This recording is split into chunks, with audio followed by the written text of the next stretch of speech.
तो बच्चों, I hope कि आप सभी लोग अपने अपने घरों पे सेफ होंगे और अपने पढ़ाई को पेशेंसली जो है वो कंटिन्यू किए हुए होंगे बच्चों।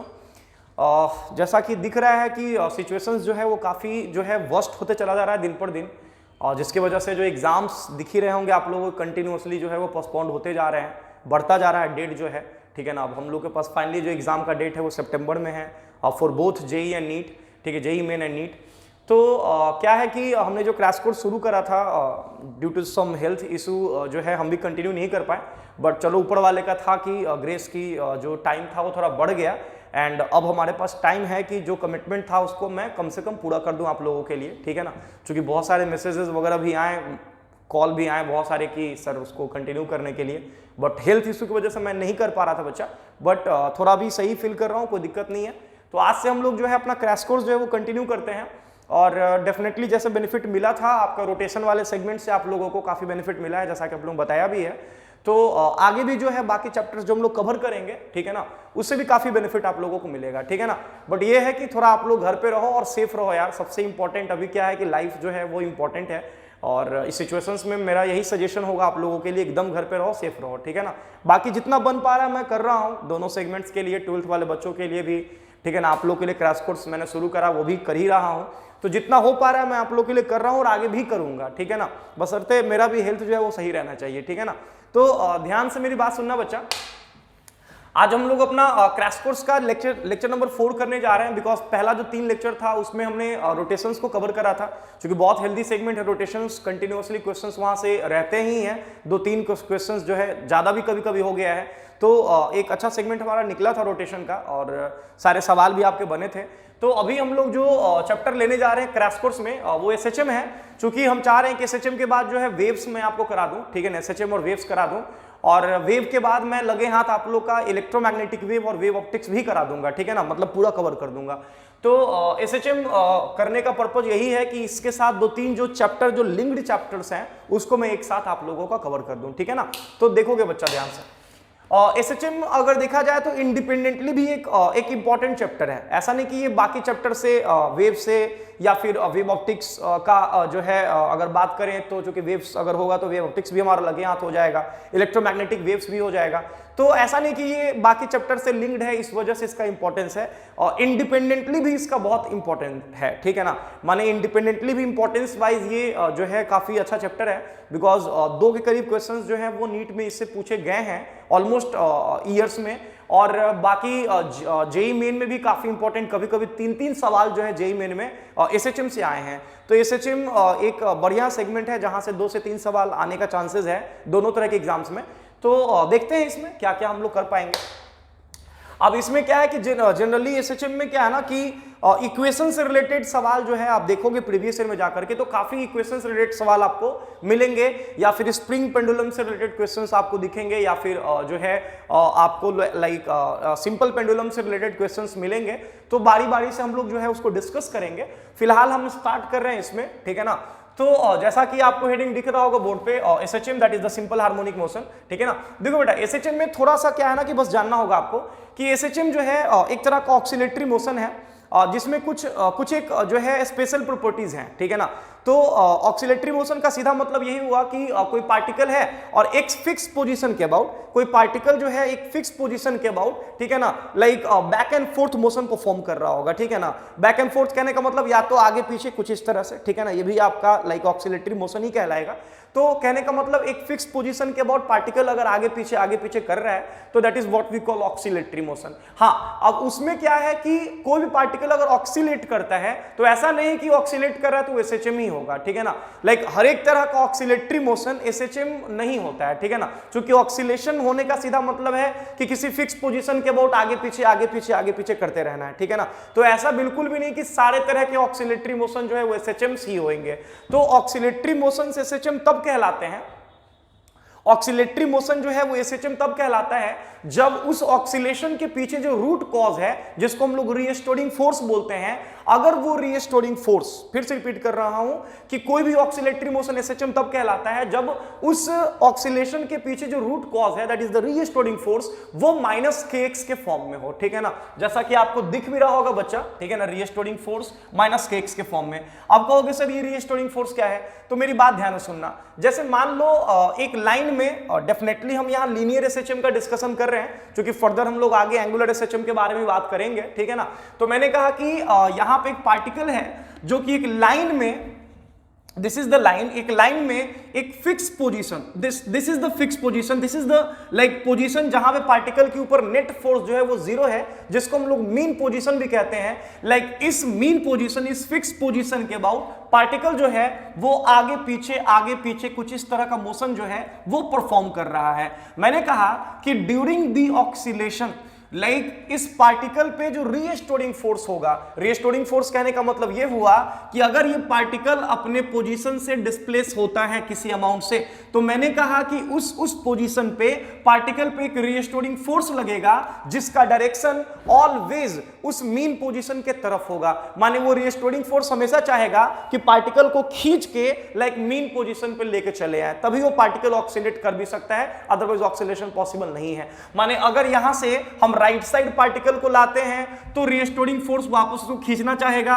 और मीन पोजीशन पे पहुंचाना चाहेगा, या फिर अगर यहां से हम लेफ्ट साइड पार्टिकल को लेके आते हैं तो रीस्टोरिंग फोर्स उसको फिर से पुश करेगा और चाहेगा कि वापस मीन पोजीशन में पहुंचा दे। माने रीस्टोरिंग फोर्स का जो डायरेक्शन है वो ऑलवेज लाइक मीन पोजीशन की तरफ डायरेक्टेड होगा, ठीक है ना, जिसके वजह से ये जो पार्टिकल है इस पोजीशन के अबाउट क्या कर सकता है, आपका ऑक्सीलेट कर सकता है। अब सुनना, मैंने कहा कि स्पेशली अगर ये रीस्टोरिंग फोर्स -kx के फॉर्म में हो जाए, जहां पे k को हम लोग फोर्स कांस्टेंट कहते हैं और x जो है वो डिस्प्लेसमेंट है पार्टिकल का फ्रॉम मीन पोजीशन, अगर इस फॉर्म में दिख गया, ठीक है ना, कि रीस्टोरिंग फोर्स इस फॉर्म में है, तो पार्टिकल ऑक्सीलेट तो कर रहा है, साथ ही साथ वो सिंपल हार्मोनिकली ऑक्सीलेट कर रहा है, ठीक है ना। This is the condition for simple harmonic oscillation, यही जो है लाइक सिंपल हार्मोनिक ऑक्सीलेशन का रूट कॉज है रीस्टोरिंग फोर्स -kx के फॉर्म में। माने इसको हम चाहें तो ऐसे भी लिख सकते हैं, एक्सेलरेशन फोर्स को रिप्लेस कर दिया मास इनटू एक्सेलरेशन से, तो acceleration is equal to -k/m into क्या, आपका x, जहां पे k/m को हम लोग ओमेगा स्क्वायर बोलते हैं, जहां पे ओमेगा जो है वो एंगुलर फ्रीक्वेंसी कहलाता है। क्या होता है एंगुलर फ्रीक्वेंसी, बस 2 मिनट में हम डिस्कस करेंगे बेटा, ठीक है ना। मैंने कहा कि एक्सेलरेशन को चाहे तो हम लोग d2x/dt² से रिप्लेस कर सकते हैं, बिकॉज एक्सेलरेशन का मतलब ही होता है पोजीशन को 2 बार डिफरेंशिएट कर लो, तो d2x/dt², और ये जो माइनस का टर्म था इसको खींच के हम अंदर लेके चले आए, तो प्लस ओमेगा स्क्वायर x बराबर क्या, आपका 0। ये जो दिख रहा है ना, दिस इस इक्वेशन को हम लोग बोलते हैं, कभी कभी तो ये पूछ दिया गया है, माने AI के एग्जाम में ये क्वेश्चन आ चुका है, ध्यान रखना, ये जो इक्वेशन आपको दिख रहा है ना, इस इक्वेशन को हम लोग बोलते हैं डिफरेंशियल इक्वेशन ऑफ एसएचएम। ध्यान रखना, इस इक्वेशन को बोलते हैं क्या, आपका डिफरेंशियल इक्वेशन ऑफ एसएचएम। जो मैथ्स वाले बंदे अगर देख रहे होंगे तो बिल्कुल समझ पा रहे होंगे कि डिफरेंशियल इक्वेशंस क्या होता है। और जब इस डिफरेंशियल इक्वेशन को हम सॉल्व करते हैं, लाइक x के लिए सॉल्व करेंगे, जो कि वेरिएबल के रूप में यहाँ पे x है, डिस्प्लेसमेंट है, तो जब इसको हम सॉल्व करते हैं तो 2 सॉल्यूशन आता है इस डिफरेंशियल इक्वेशन को सॉल्व करने के बाद, by the help of integration 2 solution आता है, और दोनों सॉल्यूशन क्या होता है, एक होता है x बराबर a sin omega t plus five, और दूसरा होता है x is equal to a cos omega t plus five. Like दोनों हो सकता है, साइन भी हो सकता है, cos भी हो सकता है। कहोगे सर यहां पे x तो हमको समझ में आ रहा है, डिस्प्लेसमेंट है फ्रॉम मीन पोजीशन, सर ये a क्या है, तो ध्यान रखना a को हम लोग बोलते हैं एम्पलीट्यूड ऑफ एसएचएम, ठीक है ना, एम्पलीट्यूड ऑफ एसएचएम, जो कि एक बहुत ही बढ़िया सा पॉइंट है, समझोगे ध्यान से एम्पलीट्यूड क्या है। लाइक ड्यूरिंग द एसएचएम अगर पार्टिकल सिंपल हार्मोनिकली ऑक्सीलेट कर रहा है, तो during the simple harmonic oscillation मैंने कहा कि पार्टिकल अपने मीन पोजीशन से मैक्सिमम जो कि ऑब्वियस है, मैक्सिमम डिस्प्लेसमेंट तो डिक्लेयर करना होगा ना। अब एसएचएम का मतलब थोड़ी है कि यहां से छोड़ देंगे तो ठीक है ना, अब वो लाइक बिहार से दिल्ली चला जाएगा या फिर बिहार से लाइक किसी दूसरे स्टेट में एंटर कर जाएगा, ऐसा नहीं है। बिकॉज हम लोग जिस एसएचएम का बात कर रहे हैं वहां पे जो मीन पोजीशन से डिस्प्लेसमेंट है, मैक्सिमम डिस्प्लेसमेंट, वो काफी छोटा होता है। एक्चुअली में हम लोग को जो एसएचएम जो है हम लोग जो पढ़ रहे हैं उसमें एम्पलीट्यूड जो है that is the maximum displacement, वो बहुत स्मॉल होता है। मतलब मैक्सिमम डिस्प्लेसमेंट वर्ड तो हमने यूज करा है, but maximum displacement itself is is a very like बोल सकते हो कि इसमें स्मॉल वैल्यू, ठीक है ना, माने कि अपने आप में वो काफी छोटा होता है, ठीक है ना। तो यहां पे आपको बेटा समझना होगा कि अपने मीन पोजीशन से मैक्सिमम वो कितना डिस्प्लेस हुआ, ठीक है ना, this is what we call amplitude, this is what we call amplitude. और ये वो पोजीशन है, अगर वो एम्पलीट्यूड वाले पोजीशन पे चला आया, मैक्सिमम डिस्प्लेस हो गया एक साइड में, तो मैंने कहा कि इस पोजीशन को हम लोग बोलते हैं एक्सट्रीम पोजीशन। और एक्सट्रीम पोजीशन वो पोजीशन होता है जहां पार्टिकल जो है वो इंस्टेंटेनियसली रेस्ट में होता है। इंस्टेंटेनियस रेस्ट कहने का मतलब कि उस इंस्टेंट पे पार्टिकल का जो वेलोसिटी होगा वो जीरो होगा और एक्सीलरेशन मैक्सिमम होता है। ये आगे भी हम लोग डिस्कस करेंगे कि एक्सट्रीम पोजीशन पे पार्टिकल के पास जो वेलोसिटी होता है वो जीरो होता है, बिकॉज वहां से उसको वापस आना है और बिना जीरो वेलोसिटी के वापस आ नहीं सकता है, और एक्सीलरेशन मैक्सिमम होता है, ध्यान रखना। ये तो मीन पोजीशन की एक साइड की बात हुई।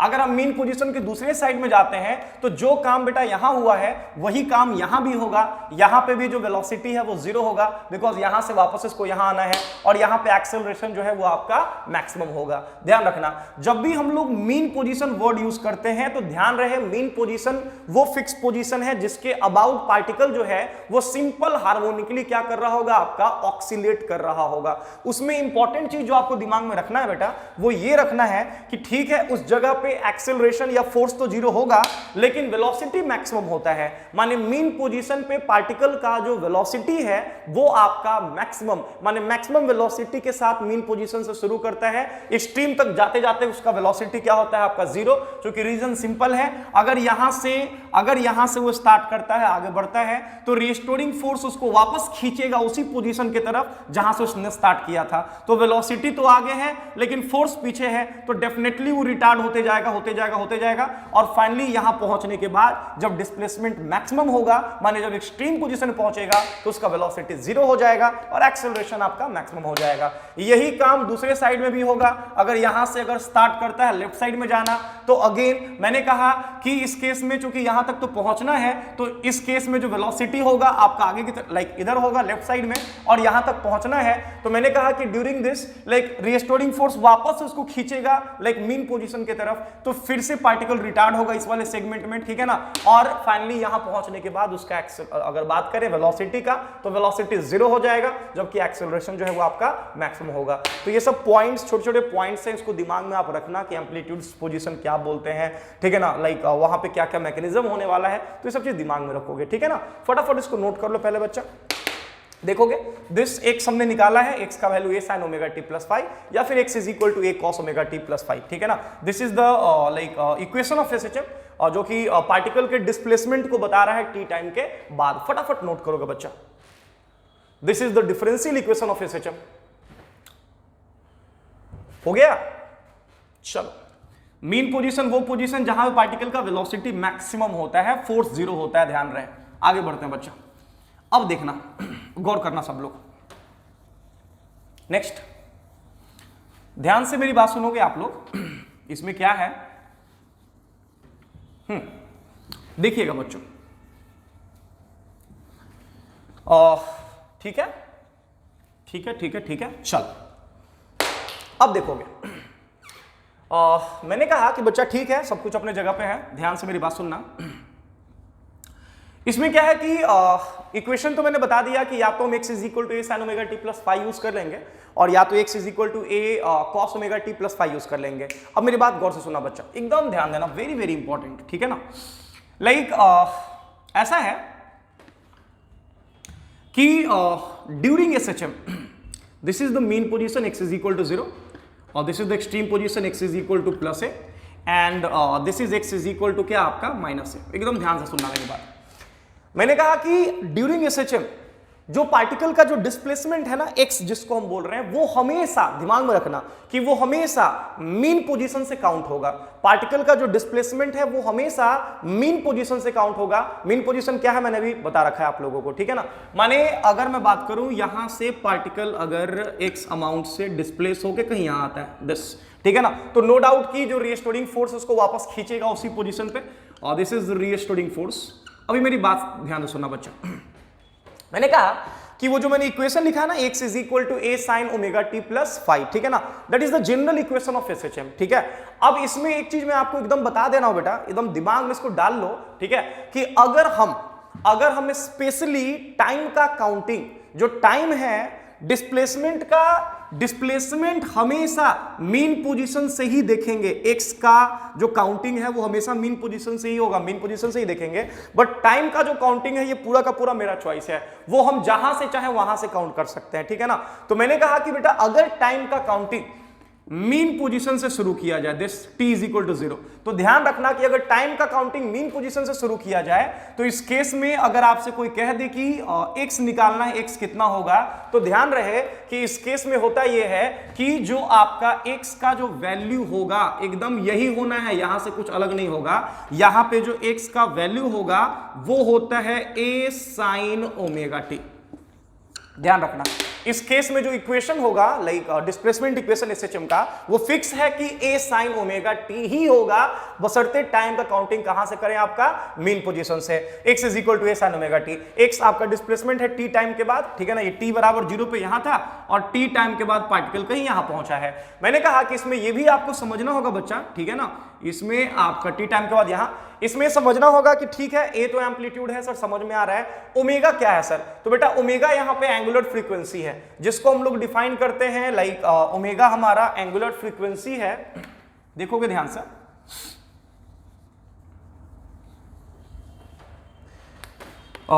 इसको यहां लिख लेते हैं, x is equal to a sine omega t। यहां जो ओमेगा आपको दिख रहा है, इस ओमेगा को हम लोग एंगुलर फ्रीक्वेंसी बोलते हैं और जिसका वैल्यू होता है 2 पाई अपॉन टी के बराबर, ठीक है ना, जहां पे टी को हम लोग बोलते हैं time period for one complete oscillation. अब कितने लोग को के दिमाग में होगा कि सर ये वन कंप्लीट ऑक्सीलेशन का मतलब क्या हुआ सर, तो मेरी बात ध्यान से सुनना। मैंने कहा कि अगर मैं टाइम का काउंटिंग मीन पोजीशन से करता हूं तो मीन पोजीशन पे पार्टिकल मैक्सिमम वेलोसिटी के साथ निकलेगा और पहुंचेगा एक्सट्रीम पोजीशन तक। ध्यान देना, मैक्सिमम वेलोसिटी और जीरो एक्सेलरेशन, ये जगह mean position, maximum velocity zero acceleration के साथ पार्टिकल बढ़ेगा आगे, ठीक है ना, और पहुंचेगा कहां पे, एक्सट्रीम पोजीशन पे। एक्सट्रीम पोजीशन पे जाने के बाद पार्टिकल का जो वेलोसिटी है वो जीरो हो जाएगा, माने यहां से वो आगे नहीं बढ़ सकता है, this is the instantaneous rest position, माने यहां के बाद पार्टिकल जो है वापस खींचना शुरू होगा और वापस से एक्सट्रीम से पहुंचेगा कहां तक, आपका मीन पोजीशन। ये दूसरा हाफ है, ध्यान रखना इस चीज को, लाइक ये दूसरा हिस्सा है आपका, पहला मीन से एक्सट्रीम, फिर आपका एक्सट्रीम से मीन। अब ऐसा नहीं कि यहां आके पार्टिकल रुकने वाला है, ठीक है ना, ये इनडिफिनिट टाइम तक अपना मोशन जो है वो कंटिन्यू करने वाला है। कहोगे कि सर यहां आके रुकेगा, नहीं, यहां तो आकर के जो वेलोसिटी है वो मैक्सिमम हो जाएगा, तो यहां पे मैक्सिमम वेलोसिटी के साथ पार्टिकल जो है वो सेकंड एक्सट्रीम पोजीशन की तरफ बढ़ेगा, माने कुछ ऐसा। ध्यान से मेरी बात सुनना, गौर करना। फिर जब यहां पहुंचेगा तो ये एक्चुअली में एक्सट्रीम पोजीशन है, ये वो पोजीशन है जहां पे जाके पार्टिकल का जो वेलोसिटी है वो आपका जीरो होगा, लेकिन मैक्सिमम एक्सेलरेशन के साथ वो उसको खींच लेगा वापस मीन पोजीशन की तरफ, माने यहां से फाइनली पार्टिकल जो है यहां तक वापस पहुंच जाएगा।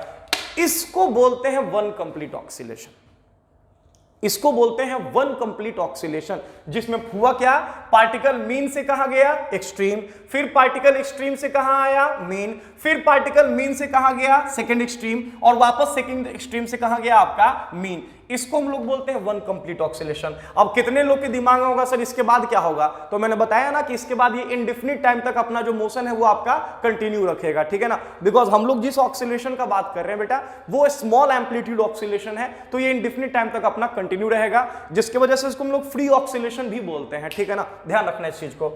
अब सुनो बच्चा, यहां से यहां, फिर यहां से यहां, फिर यहां से यहां और वापस यहां से यहां, इसमें जो टाइम लगा इसको बोलते हैं time period for one complete oscillation, जो यहां दिख रहा होगा आपका टी, यही टी है बेटा, यही वो टी है, ठीक है ना।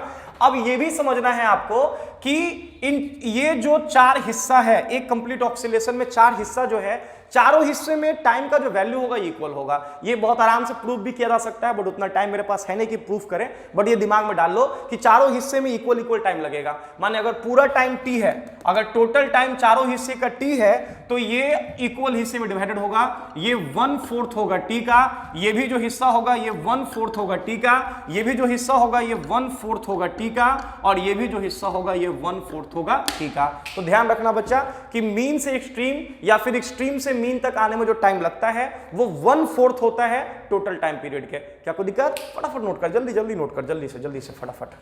क्या कोई दिक्कत? चलो अब सुनना।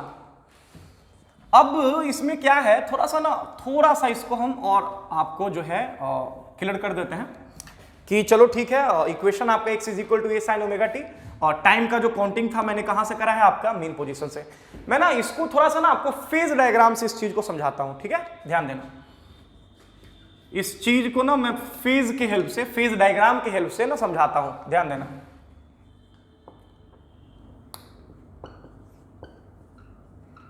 फेज डायग्राम के हेल्प से समझाता हूं। कहोगे सर ये फेज डायग्राम क्या होता है? तो मेरी बात सुनना ध्यान से। बच्चा, कोई भी पार्टिकल अगर सिंपल हार्मोनिकली ऑक्सीलेट कर रहा है तो हम उस पार्टिकल के मोशन को, सिंपल हार्मोनिक मोशन को लाइक एक सर्कुलर मोशन के ऊपर ना सोच सकते हैं, ठीक है ना? जैसे यहां पे आपको दिख रहा है ना कि पार्टिकल जो है वो आपका लाइक सिंपल हार्मोनिकली ऑक्सीलेट कर रहा है। तो मैंने कहा कि इसके इक्विवेलेंट हम ये सोच सकते हैं कि पार्टिकल जो है वो एक सर्कुलर पाथ में घूम रहा है with a constant angular speed of omega. ध्यान से मेरी बात सुनना, दिस ऐसा, दिस। मैंने कहा कि ये जो मोशन आपको दिख रहा था simple harmonic oscillation, in fact linear simple harmonic oscillation, इसको मैंने एक सर्कुलर मोशन में कुछ इस तरह से कन्वर्ट कर लिया है, दिस। ये x है और ये y है, कन्वेंशनली x और ये y मानते ही हम लोग, ठीक है ना? और हम ये मान के चल रहे हैं कि पार्टिकल जो है वो आपका लाइक एंटी क्लॉकवाइज सेंस में और कांस्टेंट एंगुलर स्पीड ओमेगा के साथ, एंटी क्लॉकवाइज सेंस में कांस्टेंट एंगुलर स्पीड ओमेगा के साथ, ये ओमेगा वही ओमेगा है जो यहां पे हमने लिखा था, ठीक है ना? एंगुलर फ्रीक्वेंसी, ध्यान रखना। कांस्टेंट एंगुलर स्पीड ओमेगा के साथ क्या कर रहा है? आपका घूम रहा है, रोटेट कर रहा है, दिस। अब मेरी बात ध्यान से सुनना बेटा।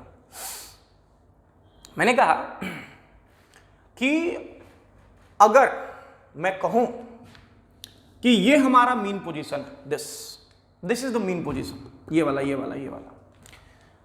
तो आप कहोगे सर ये मीन पोजीशन कहने का क्या औचित्य क्या है आपका, क्यों आप इसको मीन पोजीशन कह रहे हैं? मेरी बात सुनना ध्यान से।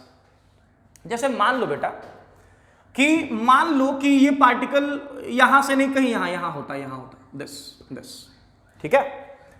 तो ऐसा है ना कि ये पार्टिकल अगर यहां होता तो मैंने कहा कि इसमें क्या है कि पार्टिकल जिस सर्कुलर पाथ में घूम रहा है, पहला तो कि उस सर्कुलर पाथ का जो रेडियस होगा वो इस SHM के एम्पलीट्यूड के बराबर होगा, दिस a।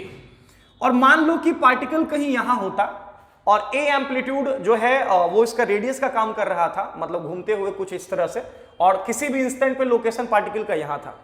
तो मैंने कहा कि ये SHM के रूप में इसको हम सोच सकते हैं लाइक ये पार्टिकल, ऐसा नहीं कि ये पार्टिकल SHM परफॉर्म कर रहा है, बिल्कुल भी नहीं, ये पार्टिकल तो सर्कुलर पाथ में घूम रहा है। लाइक इसके कॉरस्पॉन्डिंग इस पार्टिकल का जो प्रोजेक्शन है, इस पार्टिकल का जो प्रोजेक्शन है y एक्सिस के ऊपर, इस पार्टिकल का जो प्रोजेक्शन है y एक्सिस के ऊपर, मींस ये वाला, ये जो प्रोजेक्शन दिख रहा है ना बेटा, ये वाला, ये वाला, ये एक्चुअली में ये प्रोजेक्शन जो है वो SHM परफॉर्म कर रहा है। अब कहोगे sir how can you be so sure about this, ठीक है ना? आप ऐसा कैसे कह सकते हैं सर, ठीक है? तो देखोगे ध्यान से। मैंने कहा कि अगर मैं कहूं कि जो है ये पार्टिकल, जैसे यहां तो प्रोजेक्शन आपको दिख रहा है ये वाला, दिस इज द प्रोजेक्शन, ठीक है ना? दिस इज द जो रेडियस है उसको मैंने एम्पलीट्यूड का है, मतलब a के बराबर। अगर मैं कहूं कि मान लो कि ये पार्टिकल कहीं यहां था, तो आप कहोगे सर इस केस में क्या होगा, यही रेडियस है और प्रोजेक्शन के रूप में सर यहां पे ऐसा अवेलेबल होगा, दिस, इसको सर प्रोजेक्शन कहेंगे, ठीक है ना? अगर मैं कहूं कि ये जो पार्टिकल है अभी यहां है, ठीक है ना? तो आप कहोगे सर जो प्रोजेक्शन है वो घटते घटते जब पार्टिकल यहां पहुंचेगा तो जो प्रोजेक्शन का वैल्यू होगा, सर 0 हो जाएगा। माने पार्टिकल जब यहां होगा तो जब परपेंडिकुलर ड्रॉप करेंगे तो कोई प्रोजेक्शन नहीं होगा, लेकिन जैसे जैसे ये पार्टिकल आगे बढ़ेगा सर, इसका जो प्रोजेक्शन होगा y एक्सिस के ऊपर, ये प्रोजेक्शन बढ़ता जाएगा। क्या कोई दिक्कत? ध्यान से मेरी बात सुनना। मैंने कहा यहां पे प्रोजेक्शन कोई नहीं है वाई एक्सिस के ऊपर, नो प्रोजेक्शन, ठीक है ना। ये जो प्रोजेक्शन आप बोल रहे हैं ना, प्रोजेक्शन एक्चुअली में यही प्रोजेक्शन जो डिस्प्लेसमेंट के रूप में यहां एक्स के रूप में अवेलेबल है, ध्यान देना। माने पार्टिकल का जो प्रोजेक्शन है वाई एक्सिस के ऊपर, ठीक है ना, वही डिस्प्लेसमेंट के रूप में अवेलेबल है, जिसको हम लोग बोल रहे हैं क्या, आपका एक्स। अब कितने लोग को दिमाग में होगा कि सर वाई एक्सिस पे एक्स क्यों बोल रहे हैं, तो बेटा ये प्रोजेक्शन है, इस प्रोजेक्शन का नाम हम कुछ भी दे सकते हैं यार, Y X Z T, in fact अपना नाम के भी आगे आप लिख सकते हो, कोई दिक्कत नहीं है। तो मैंने कहा कि जो प्रोजेक्शन है पार्टिकल का वाई एक्सिस के ऊपर, इस प्रोजेक्शन को हम लोग एक्स बोल रहे हैं, ध्यान रखना। आप देख सकते हो कि जब मैं बात करूं ये पार्टिकल जब यहां था तो प्रोजेक्शन दैट इज एक्स का वैल्यू क्या था आपका 0, जबकि ये पार्टिकल आगे मूव करता हुआ जब यहां पहुंचेगा तो जो प्रोजेक्शन है वो भी क्या हो जाएगा आपका मैक्सिमम होगा। माने जैसे जैसे ये पार्टिकल एंटी क्लॉकवाइज सेंस में इस जगह से इस जगह पे आएगा, इसका जो प्रोजेक्शन है वो ऊपर की तरफ बढ़ेगा, ऐसे जाएगा, ठीक है ना। अब सुनना, सेम पार्टिकल जब यहां से दूसरे क्वाड्रेंट में एंटर करेगा, इधर आएगा, तो देख सकते हो प्रोजेक्शन का जो वैल्यू है वो घटना स्टार्ट होगा, ठीक है ना। माने पहले क्वाड्रेंट में प्रोजेक्शन बढ़ा, जबकि दूसरे क्वाड्रेंट में प्रोजेक्शन क्या होना स्टार्ट करेगा, आपका घटना स्टार्ट करेगा। पहले क्वाड्रेंट में बढ़ा, प्रोजेक्शन बढ़ता गया, दूसरे क्वाड्रेंट में प्रोजेक्शन घटता जाएगा। फाइनली जब ये पार्टिकल कहीं यहां पहुंचेगा तो इसके कॉरस्पॉन्डिंग प्रोजेक्शन का वैल्यू फिर से हो जाएगा 0। क्या कोई दिक्कत? फिर जब पार्टिकल यहां से तीसरे क्वाड्रेंट में एंटर करेगा कुछ ऐसा, तो फिर से प्रोजेक्शन जो है वो नीचे की तरफ शिफ्ट करना स्टार्ट करेगा, बिकॉज मान लो कहीं यहां आया तो डेफिनेटली हम परपेंडिकुलर ड्रॉप करेंगे ना, इस तरह से देश, फिर यहां आएगा, फिर परपेंडिकुलर ड्रॉप करेंगे। तो आप देख सकते हो प्रोजेक्शन जो है बढ़ता जा रहा है, बढ़ते यहां पे आकर के प्रोजेक्शन क्या हो जाएगा आपका मैक्सिमम। फिर यहां से जब पार्टिकल फोर्थ क्वाड्रेंट में एंटर करेगा तो यहां के बाद प्रोजेक्शन घटना शुरू हो जाएगा, क्योंकि मैक्सिमम प्रोजेक्शन यहां था। जब यहां आएगा परपेंडिकुलर ड्रॉप करेंगे, ये प्रोजेक्शन हो जाएगा कुछ इस तरह से। तो प्रोजेक्शन घटते फिर से आकर के यहां प्रोजेक्शन क्या हो जाएगा आपका 0। ये होगा वन कंप्लीट ऑक्सीलेशन, जो मैंने यहां दिखाया था आपका कि मीन से एक्सट्रीम, एक्सट्रीम से मीन, फिर आपका लाइक मीन से एक्सट्रीम, वापस एक्सट्रीम से मीन। तो एग्जैक्टली यहां पे यही हो रहा है कि 0 प्रोजेक्शन के साथ यहां से शुरू हुआ, लाइक फर्स्ट क्वाड्रेंट को कवर करके यहां पहुंचा, इसके कॉरस्पॉन्डिंग जो इसका प्रोजेक्शन था पार्टिकल का वाई एक्सिस के ऊपर, वो बढ़ता गया। माने ये कौन सा पोजीशन है बेटा, एक्सट्रीम पोजीशन, बिकॉज यहां प्रोजेक्शन मैक्सिमम है जो कि एम्पलीट्यूड ए के बराबर होगा। फिर जब दूसरे क्वाड्रेंट में पार्टिकल एंटर करा तो प्रोजेक्शन घटता गया, और जब यहां पहुंचा तो इसके कॉरस्पॉन्डिंग लाइक जो प्रोजेक्शन है वो आपका फिर से आपका 0 हो गया। माने ये फिर से मीन पोजीशन चला आया, ध्यान रखना। माने ये भी मीन पोजीशन, ये भी मीन पोजीशन। फिर यहां से जब थर्ड क्वाड्रेंट में एंटर किया पार्टिकल, तो जो प्रोजेक्शन है वो फिर से बढ़ना शुरू हो गया, बढ़ता गया। यहां आकर के प्रोजेक्शन फिर से मैक्सिमम हो गया एम्पलीट्यूड के बराबर। क्या कोई दिक्कत? माने ये फिर से एक्सट्रीम पोजीशन है, क्या कोई दिक्कत? फिर माने पहले क्वाड्रेंट में प्रोजेक्शन बढ़ा, डिस्प्लेसमेंट बढ़ा, दूसरे क्वाड्रेंट में प्रोजेक्शन लाइक घटना शुरू हुआ, फिर तीसरे क्वाड्रेंट में प्रोजेक्शन लाइक बढ़ना शुरू हुआ, और जब चौथे क्वाड्रेंट में पार्टिकल एंटर किया तो फिर से प्रोजेक्शन जो है वो घटना शुरू हुआ, और फाइनली लाइक आप देख सकते हो ये पार्टिकल तो सर्कुलर मोशन में घूम रहा है, कहीं से कोई दो राय नहीं है, लेकिन इसके कॉरस्पॉन्डिंग जो प्रोजेक्शन है इसका वाई एक्सिस के ऊपर, वो प्रोजेक्शन जो है वो आपका ऊपर नीचे कर रहा है। माने क्या परफॉर्म कर रहा है आपका simple harmonic motion with an amplitude of क्या आपका ए। तो ध्यान रखना इस चीज को कि आप एसएचएम को, सिंपल हार्मोनिक मोशन को, किसी सर्कुलर मोशन के रूप में भी सोच सकते हो कि पार्टिकल जो है, एक पार्टिकल जिसका रेडियस जो है वो एम्पलीट्यूड के बराबर है और वो कांस्टेंट एंगुलर स्पीड ओमेगा के साथ एक सर्कुलर पाथ में घूम रहा है, और उसका जो प्रोजेक्शन है वाई एक्सिस के ऊपर, वो प्रोजेक्शन जो है वो पार्टिकल का डिस्प्लेसमेंट दे रहा है। लाइक पार्टिकल का क्या दे रहा है, आपका डिस्प्लेसमेंट दे रहा है, जिसको यहां पे मैंने x इज इक्वल टू क्या बोला आपका a sin ओमेगा टी कहा। क्या कोई दिक्कत? लेकिन ये फेजर डायग्राम तब है जब टाइम का काउंटिंग कहां से किया जा रहा हो बच्चा, मीन पोजीशन से। माने ये पार्टिकल जब एक कंप्लीट चक्कर लगा करके सर्कुलर पाथ में यहां वापस पहुंचेगा, that is one complete time period 2 by omega, तो मैंने कहा उसके कॉरस्पॉन्डिंग जो प्रोजेक्शन होगा वो भी एक कंप्लीट ऑक्सीलेशन पूरा कर लिया होगा। माने ये सिंपल हार्मोनिक ऑक्सीलेशन परफॉर्म कर रहा होगा, जबकि पार्टिकल जो है नॉर्मली एक सर्कुलर पाथ में चक्कर लगा रहा होगा। क्या कोई दिक्कत? तो आप ऐसे भी सोच सकते हो इस एसएचएम को फेज डायग्राम के हेल्प से। क्या कोई दिक्कत? आगे बढ़ते हैं नेक्स्ट। अब सुनना, ध्यान देना बच्चा। नेक्स्ट नंबर, अगर मैं बात करूं, एकदम ध्यान देना, अगर मैं बात करूं टाइम के काउंटिंग का, क्योंकि बहुत इंपॉर्टेंट सेगमेंट है, ये आपको समझना पड़ेगा, ठीक है ना, समझना चाहिए भी आपको, ठीक है ना, इन चीजों के बारे में। तो इसमें क्या है बेटा कि मैंने बताया कि डिस्प्लेसमेंट जो है वो हमेशा, डिस्प्लेसमेंट जो है वो हमेशा लाइक आपका काउंट होगा कहां से, तो डिस्प्लेसमेंट दो चीजें एकदम एसएचए में दिमाग में रखना कि रिस्टोरिंग फोर्स का डायरेक्शन, तो रिस्टोरिंग फोर्स का डायरेक्शन हमेशा किधर डायरेक्टेड होगा, मीन पोजीशन की तरफ। पार्टिकल चाहे जहां हो, पार्टिकल चाहे जहां हो, रिस्टोरिंग फोर्स का जो डायरेक्शन होगा वो ऑलवेज मीन पोजीशन के तरफ होगा, like except mean position, because mean position पे तो ऑब्वियस है फोर्स जीरो होता है, उसके अलावा कहीं भी पार्टिकल रहे जो रिस्टोरिंग फोर्स का डायरेक्शन होगा वो मीन पोजीशन के तरफ होगा। अब सुनना, इसमें क्या है बेटा कि मैंने कहा कि अगर टाइम का काउंटिंग एम्पलीट्यूड पोजीशन से किया जाए, माने यहां से, माने जब particle amplitude like extreme position पे जब पहुंच चुका होगा तब अपना हम घड़ी शुरू करते हैं, माने ये आपका t बराबर क्या, आपका 0। तो अगर टाइम का काउंटिंग यहां से शुरू किया जाए तो ध्यान रखना बच्चा कि टाइम का काउंटिंग ये पूरा का पूरा हमारा चॉइस है, एग्जामिनर का चॉइस है, लेकिन जो डिस्प्लेसमेंट होगा, डिस्प्लेसमेंट जो होगा एकदम दिमाग में सुनना, वो हमेशा मीन पोजीशन से काउंट होगा। माने यहां से t टाइम के बाद, t बराबर 0, t टाइम के बाद अगर पार्टिकल कहीं यहां आता है और अगर डिस्प्लेसमेंट आपका x होता है, तो मैंने कहा कि बेटा इस x का जो वैल्यू होगा एकदम रिस्ट्रिक्टेड, ये a cos ओमेगा t होगा, ये a cos ओमेगा t होगा। जैसे मीन पोजीशन से मैंने बताया a sin ओमेगा t अगर टाइम का काउंटिंग करे तो, उसी तरह से एक्सट्रीम पोजीशन से अगर टाइम काउंट करते हैं तो ये आपका a cos ओमेगा t होगा। अब मेरी बात एकदम गौर से सुनना, ये t टाइम के बाद का बात है, ठीक है। अब सुनना, कहोगे सर इस केस में कैसे ऑक्सीलेशन टाइम पीरियड हम लोग सोचेंगे, तो सुनना ध्यान से। अगर टाइम काउंट यहां से करते हैं तो फिर से रिपीट कर रहा, रिस्टोरिंग फोर्स का डायरेक्शन हमेशा लाइक डायरेक्टेड होगा मीन पोजीशन की तरफ। मैंने कहा कि होगा ये कि पहला जो फेज होगा वो एक्सट्रीम से मीन, पार्टिकल पहुंचेगा एक्सट्रीम से क्या, आपका मीन, ध्यान रखना ये पहला फेज।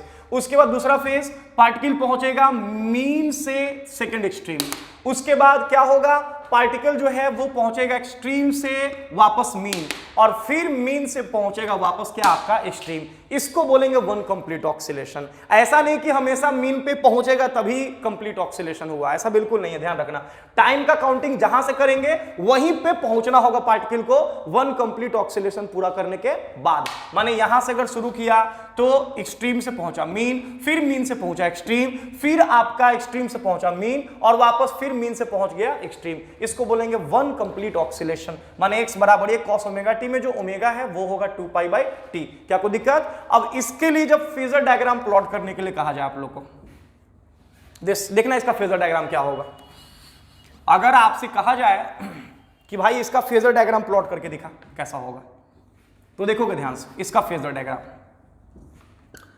ये हमारा x, ये हमारा y। x y को लेके कंफ्यूज बिल्कुल मत होना, हम प्रोजेक्शन जो है पार्टिकल का वो y एक्सिस के ऊपर लेके चल रहे हैं, ध्यान से मेरी बात सुनना। अब यहां है क्या कि एक पार्टिकल है जो कि एंटी क्लॉकवाइज सेंस में एक सर्कुलर पाथ में घूम रहा है, जिस सर्कुलर पाथ का जो रेडियस है वो इसके एम्पलीट्यूड के बराबर है। क्या कोई दिक्कत? अब सुनना, मैंने कहा कि बच्चा इसमें है ये कि टाइम का काउंटिंग मैंने लाइक एक्सट्रीम पोजीशन से किया है। तो अभी तुरंत मैंने बताया कि अगर पार्टिकल यहां पे होता तो प्रोजेक्शन वाई एक्सिस के ऊपर क्या होगा, आपका 0, कोई डिस्प्लेसमेंट नहीं। लेकिन जैसे ही आगे खिसकेगा खिसकेगा खिसकेगा, जैसे ही यहां पहुंचेगा बच्चा, जो प्रोजेक्शन है वो बढ़ते बढ़ते बढ़ते बढ़ते यहां पे आकर के, ध्यान से मेरी बात सुनना, पार्टिकल यहां से जब यहां आएगा तो प्रोजेक्शन कुछ ये होगा, फिर जब यहां से यहां आएगा तो प्रोजेक्शन कुछ ये होगा। माने जैसे जैसे पार्टिकल आगे बढ़ रहा है वैसे वैसे प्रोजेक्शन बढ़ता जा रहा है, बढ़ता जा रहा है, माने एक्स बढ़ता जा रहा है। फाइनली जब यहां पहुंचेगा तो प्रोजेक्शन जो है वो एम्पलीट्यूड के बराबर, माने एक्सट्रीम पोजीशन ये है, यहां से टाइम काउंट किए, ये है t बराबर क्या, आपका 0। क्या कोई दिक्कत? अब यहां से t टाइम के बाद, यहां से t टाइम के बाद मान लो पार्टिकल कहीं यहां पहुंचा। जब पार्टिकल कहीं यहां पहुंचेगा तो डेफिनेटली इसका जो प्रोजेक्शन होगा,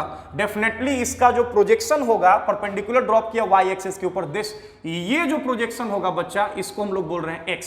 यही x हमें निकालना है। अब कहोगे सर ये कैसे निकलेगा, तो हम कहेंगे बड़ा आराम से निकल जाएगा। देखना कैसे, ये हमें निकालना है, इसका वैल्यू निकालना है, x कितना होगा, कुछ नहीं, कांस्टेंट एंगुलर स्पीड ओमेगा से लाइक पार्टिकल रोटेट कर रहा है सर्कुलर पाथ में, तो पहला बात कि अगर t यहाँ t बराबर 0 यहाँ है तो आफ्टर टाइम t ये पार्टिकल कितना एंगल से टर्न हो जाएगा बच्चा, ओमेगा टी, थीटा बराबर ओमेगा टी। तो अगर ये ओमेगा टी है और ये x है तो हमें x चाहिए। ये एक राइट एंगल ट्रायंगल आपको दिख रहा होगा, आप यहां से निकाल सकते हो sine omega t, sine theta is equal to perpendicular, तो नहीं साइन यूज नहीं कर सकते यहां पे, सॉरी कॉस यूज करना होगा बेटा। तो cos omega T is equal to base, तो बेस के जगह यहां पे कितना हो जाएगा x अपॉन हाइपोटेनियस, तो 90 के सामने हाइपोटेनियस का काम ये कर रहा है रेडियस जो कि एम्पलीट्यूड के बराबर है। यहां से आपका x निकल जाएगा, x इज इक्वल टू हो जाएगा a cos ओमेगा टी। दिख रहा है आप लोगों को, देखना यही इक्वेशन लेके चले थे ना, तो ध्यान रखना इस चीज को। अगर टाइम का काउंटिंग मीन पोजीशन से इक्वेशन होगा साइन में a sin ओमेगा टी, अगर टाइम का काउंटिंग एक्सट्रीम पोजीशन से इक्वेशन होगा x is equal to a cos omega t. मैंने कहा फेज डायग्राम आप प्लॉट करना चाहते हो, बड़ा ही आसान है, कुछ नहीं करना है। आप जो है पार्टिकल, एक मान के चलो कि एक पार्टिकल है जो कि सर्कुलर पाथ में घूम रहा है और उस पार्टिकल के मोशन का जो प्रोजेक्शन होगा y एक्सिस के ऊपर, वही पार्टिकल का डिस्प्लेसमेंट देगा। क्या कोई दिक्कत? फटाफट नोट करोगे जल्दी से, बढ़ते हैं आगे। अब देखना इस चीज को, अब एक लास्ट केस है, इसको भी समझ लो बढ़िया से, क्योंकि ये बहुत इंपॉर्टेंट पार्ट है बेटा। यहां से क्वेश्चंस जो है कभी कभी तो फेज पूछ देता है कि फेज कांस्टेंट बताओ कितना होगा, या फिर उस तरह से। तो ध्यान से मेरी बात सुनना, गौर करोगे, देखोगे। मैंने कहा कि नेक्स्ट सेगमेंट हमारा है कुछ ऐसा कि आपका this is x is equal to 0, this is x is equal to plus a and this is x is equal to क्या आपका माइनस है, ठीक है ना। और मेरी बात ध्यान से सुनना, मैंने कहा कि बच्चा इस बार ना टाइम का काउंटिंग हम यहां से नहीं करते हैं, ठीक है। पहला बात ये कि जो पार्टिकल जो है, पार्टिकल जो है अगर वो मीन से एक्सट्रीम की तरफ जा रहा है, पहला बात तो कि मीन से एक्सट्रीम की तरफ बढ़ रहा है आगे, और पार्टिकल जो मीन से एक्सट्रीम की तरफ एक्स नॉट अमाउंट से, ये एक्स नॉट अमाउंट से जब बढ़ चुका है, तब मैंने कहा कि यहां से मैं टाइम काउंट करता हूं, दिस यहां से, ये t बराबर क्या आपका 0। याद रहे डिस्प्लेसमेंट का काउंटिंग हमेशा मीन पोजीशन से करते हैं, लेकिन टाइम का काउंटिंग हमारा चॉइस है। तो टाइम का काउंटिंग हम एक्सट्रीम से भी कर सकते हैं, मीन से भी कर सकते हैं, बीच में भी किसी पोजीशन से कर सकते हैं। तो ये हमने करा t बराबर 0। अब कहोगे सर तो t बराबर 0 यहां है, तो आफ्टर टाइम t पार्टिकल कहीं यहां पहुंचेगा, दिस। तो जब पार्टिकल यहां आएगा तो मैंने कहा कि इस केस में पार्टिकल का जो पोजीशन होगा वो होगा x, या डिस्प्लेसमेंट कह लो, क्या होगा आपका x, क्योंकि डिस्प्लेसमेंट का काउंटिंग हमेशा मीन पोजीशन से होना है। तो ये आपका हो गया x। अब मेरी बात गौर से सुनना बच्चा, मैंने कहा कि बेटा यहां पे अगर इक्वेशंस लिखना हो तब क्या करोगे, इंपॉर्टेंट ये है कि कैसे सोचोगे अब आप यहां पे, ठीक है ना। तो मेरी बात एकदम गौर से सुनना बेटा। ये जो x नॉट दिख रहा है ना, this is the initial displacement, that is the displacement at t is equal to 0। इसका नाम फेजर डायग्राम, जो फेज डायग्राम इसका है वो हम प्लॉट करने जा रहे हैं। देखोगे ध्यान से, कहोगे सर ये फेज डायग्राम इसका कैसे बनेगा सर, ये तो कॉम्प्लिकेटेड लग रहा है। कोई कॉम्प्लिकेटेड नहीं है, एकदम दिमाग में जो कॉन्सेप्ट बताए हैं उसको यूज करो ना, कोई कॉम्प्लिकेटेड नहीं है। अब देखना होगा क्या कि ये पार्टिकल जो है वो सर्कुलर पाथ में घूम रहा है कुछ इस तरह से, with a constant angular speed of omega. ध्यान देना बेटा, मैंने कहा कि ये वो पोजीशन है जहां पे कोई प्रोजेक्शन नहीं था, प्रोजेक्शन 0 था, ठीक है ना। और डेफिनेटली टाइम यहां से तो काउंट नहीं किए हैं, टाइम वहां से काउंट किए हैं जब कुछ डिस्प्लेसमेंट हो चुका है, माने कुछ प्रोजेक्शन हो गया है। तो कहीं यहां पे दिस, कहीं यहां पे ये है आपका x not, this x not, ये आपका x नॉट है, बिकॉज ये आपका जो है इनिशियल डिस्प्लेसमेंट कह लो या इनिशियल प्रोजेक्शन कह लो, t हमने यहां से काउंट करा है t बराबर 0। क्या कोई दिक्कत?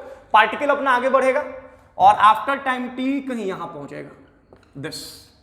बात समझ में आ रही है? मैंने कहा कि जब यहां पहुंचेगा तो डेफिनेटली यहां से भी प्रोजेक्शन इसके ऊपर देखेंगे, ठीक है। और ये हमारा कहलाएगा x, क्योंकि डिस्प्लेसमेंट का काउंटिंग हमेशा मीन पोजीशन से, ये कहलाएगा x। यही x हमको लिखना है कि x क्या होगा, ठीक है।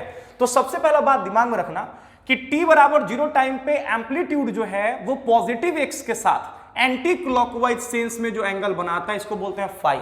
और ये जो फाई आपको दिख रहा है ना, इस फाई को हम लोग बोलते हैं इनिशियल फेज,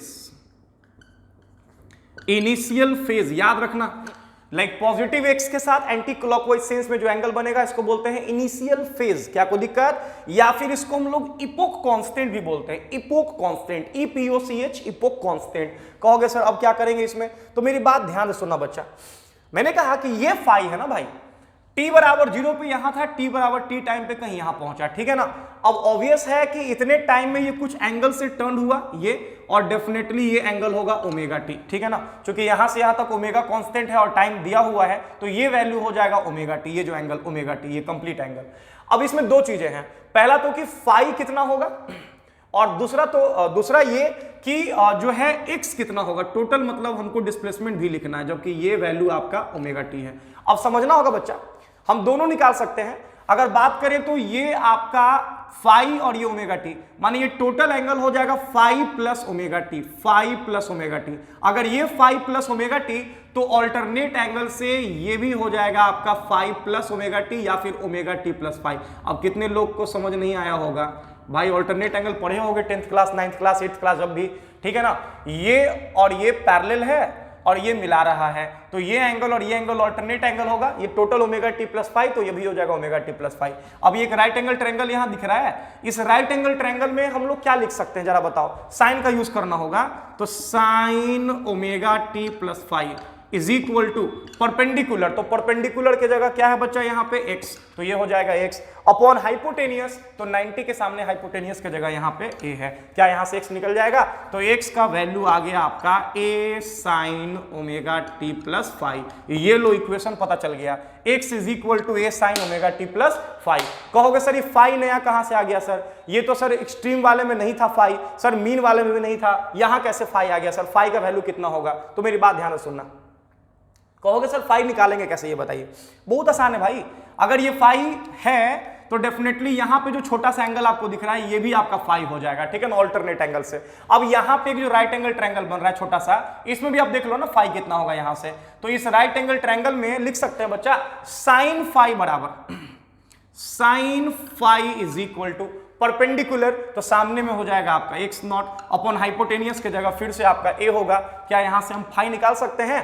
फाई का वैल्यू हो जाएगा sine inverse x not upon a। इसी फाई को हम लोग बोलते हैं क्या आपका इनिशियल फेज या फिर क्या आपका इपोक कांस्टेंट, जो एग्जाम में कभी कभी पूछ देता है, ठीक है ना। तो इस तरह से प्रोजेक्शन गिरा गिरा के हम लोग फाई का वैल्यू निकाल सकते हैं, ठीक है ना, जब x नॉट दिया रहे तब। और इक्वेशन भी लिख सकते हैं x is equal to a sine omega t plus phi, इस तरह से। क्या कोई दिक्कत? फटाफट नोट करोगे जल्दी से। नेक्स्ट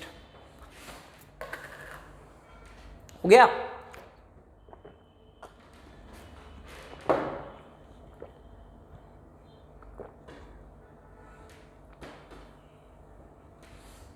जल्दी करो बच्चा। नेक्स्ट, अब देखिएगा,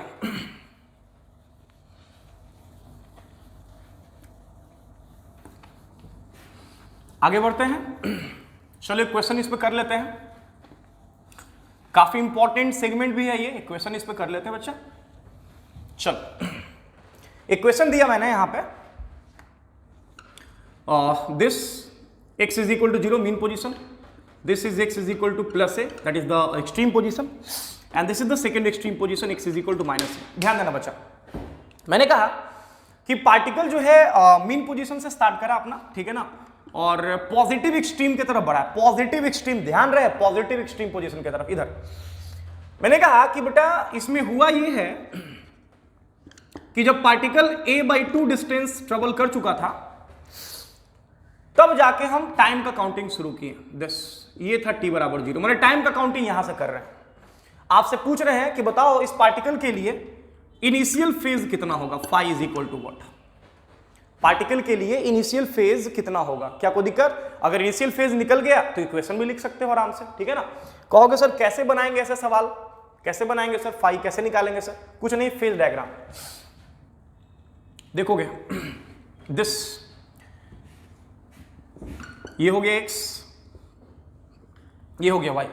पार्टिकल का जो मोशन है, लाइक उसको मैं पहले तो एक सर्कुलर मोशन के रूप में सोच लेता हूं। दिस पार्टिकल जो है एक सर्कुलर पाथ में घूम रहा है with a constant angular speed of omega, this omega, ठीक है बच्चा। मैंने कहा कि बेटा इसमें है ये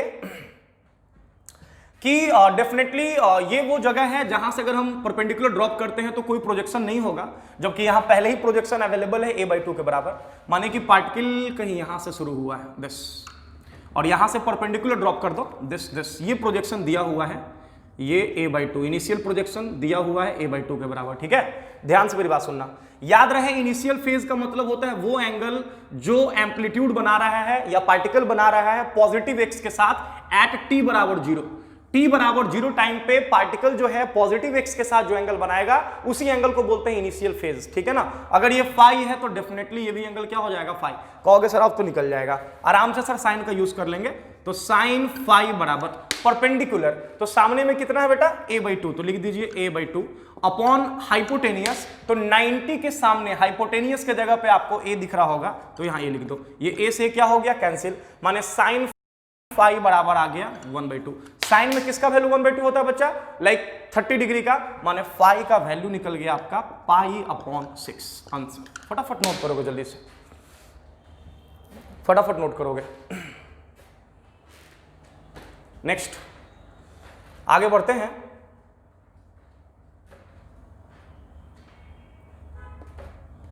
चलो ठीक है बच्चा, बढ़ते हैं आगे, ध्यान दीजिएगा। नेक्स्ट आई थिंक एकदम क्लियर होगा यहां तक आप लोगों को, फेज डायग्राम क्या है, इनिशियल फेज कैसे निकालते हैं, ठीक है ना। चलिए अब ना कुछ एक बात मैं आपको बताने जा रहा हूं, ठीक है ना, हालांकि ये याद रखने का नहीं है, बट फिर भी I will personally suggest you कि हो सके तो दिमाग में रखना है इसको, ठीक है ना। चलो अब देखना बच्चा, मैंने एक बहुत इंपॉर्टेंट चीज बता रहा हूं आप लोग को मैं, ध्यान देना। जैसे मान लो, और ऐसे क्वेश्चंस भी काफी पूछे जाते हैं, मान लो कि एक पार्टिकल है दिस जो कि सिंपल हार्मोनिकली ऑक्सीलेट कर रहा है, this x is equal to plus a, ये पहला एक्सट्रीम पोजीशन है, x is equal to plus ए,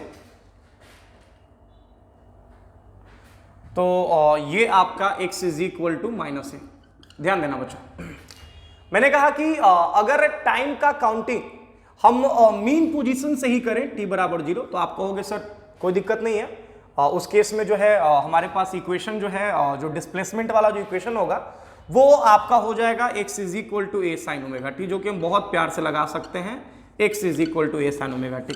अब सुनना मेरी बात ध्यान से बेटा, इसमें मैं एक क्वेश्चन आपसे पूछूंगा कि आपको बताना है कि अगर पार्टिकल ने मीन पोजीशन से शुरू करके, माने टाइम का काउंटिंग अगर मीन पोजीशन से करा हम, और अगर पार्टिकल मीन पोजीशन से पॉजिटिव एक्सट्रीम की तरफ जा रहा है, तो आपको बताना है कि पार्टिकल जब पार्टिकल का जो डिस्प्लेसमेंट है वो हाफ ऑफ द एम्पलीट्यूड के बराबर होगा, जब पार्टिकल का displacement half of the amplitude के बराबर होगा, this like half of the amplitude के बराबर जब पार्टिकल का डिस्प्लेसमेंट होगा, माने x is equal to a/2, तो आपको बताना है कि पार्टिकल को यहां से यहां तक आने में कितना टाइम लगेगा। ऐसा क्वेश्चन खूब पूछता है, कभी a/2 कह देगा, कभी a/√2 कह देगा, कभी √3a/2 कह देगा, तो ऐसे क्वेश्चंस काफी पूछे जाते हैं, ध्यान रखना बच्चा। तो मैंने कहा कि जब x का वैल्यू a/2 हो जाएगा तो आपको बताना है कि जो टाइम है यहां से यहां तक आने में टाइम कितना लगेगा। तो आप तो फेज डायग्राम से भी इस क्वेश्चन को बना सकते हो without any doubt, but I will personally suggest you कि आराम से ऐसे बनाओ, कोई दिक्कत नहीं है, ठीक है ना, दोनों ऑप्शन आपके पास ऐसे है, ठीक है ना। तो देख सकते हो बच्चा, टाइम निकालना है कितना टाइम लगेगा, जबकि टाइम पीरियड फॉर ऑक्सीलेशन दिया रहेगा कैपिटल T, ठीक है ना, कैपिटल T दिया रहेगा, मतलब 1 कंप्लीट ऑक्सीलेशन का टाइम पीरियड, मीन से एक्सट्रीम, एक्सट्रीम से मीन, फिर मीन से सेकेंड एक्सट्रीम, फिर सेकेंड एक्सट्रीम से मीन, माने टाइम पीरियड ऑफ ऑक्सीलेशन दिया रहेगा T, जो कि 2π/ω के इक्वल होता है, ठीक है ना, या फिर ओमेगा इज इक्वल टू 2π/2, दोनों सेम चीज है।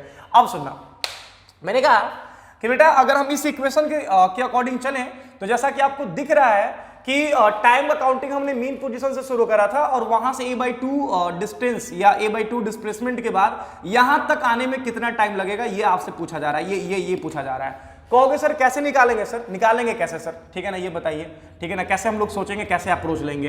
तो मेरी बात ध्यान से सुनना बेटा, कुछ नहीं करना है, इस इक्वेशन में x के जगह पे, इस इक्वेशन में x के जगह पे a/2 पुट कर दो, तो यहां पे x के जगह पे हो जाएगा a/2 और इज इक्वल टू हो जाएगा a sin ω t, ये a से क्या हो जाएगा आपका कैंसिल, माने sine omega T is equal to 1/2। इसको ऐसे लिख सकते हैं, it implies that sine omega T is equal to 1/2। Sine में किसका वैल्यू 1/2 होता है? 30 डिग्री का। इसका मतलब ये आपका हो जाएगा पाई अपॉन क्या आपका 6। क्या कोई दिक्कत? क्या पाई/6 अगर हम बात करें, सॉरी ये नहीं, ठीक है ना, sine omega T is equal to 1/2, इसका मतलब ओमेगा टी जो है, सॉरी एंगल ओमेगा टी जो है बेटा वो आपका इक्वल हो जाएगा पाई अपॉन किसके? आपका 6 के, ठीक है ना। अब जैसा कि हम लोग जानते हैं, अगर मैं बात करूं यहां पे, तो आप चाहो तो ओमेगा की जगह पे 2π/t भी पुट कर सकते हो, कोई दिक्कत नहीं है, या फिर ऐसे भी लिख सकते हैं t is equal to like pi upon 6 omega, t is equal to pi upon 6 omega,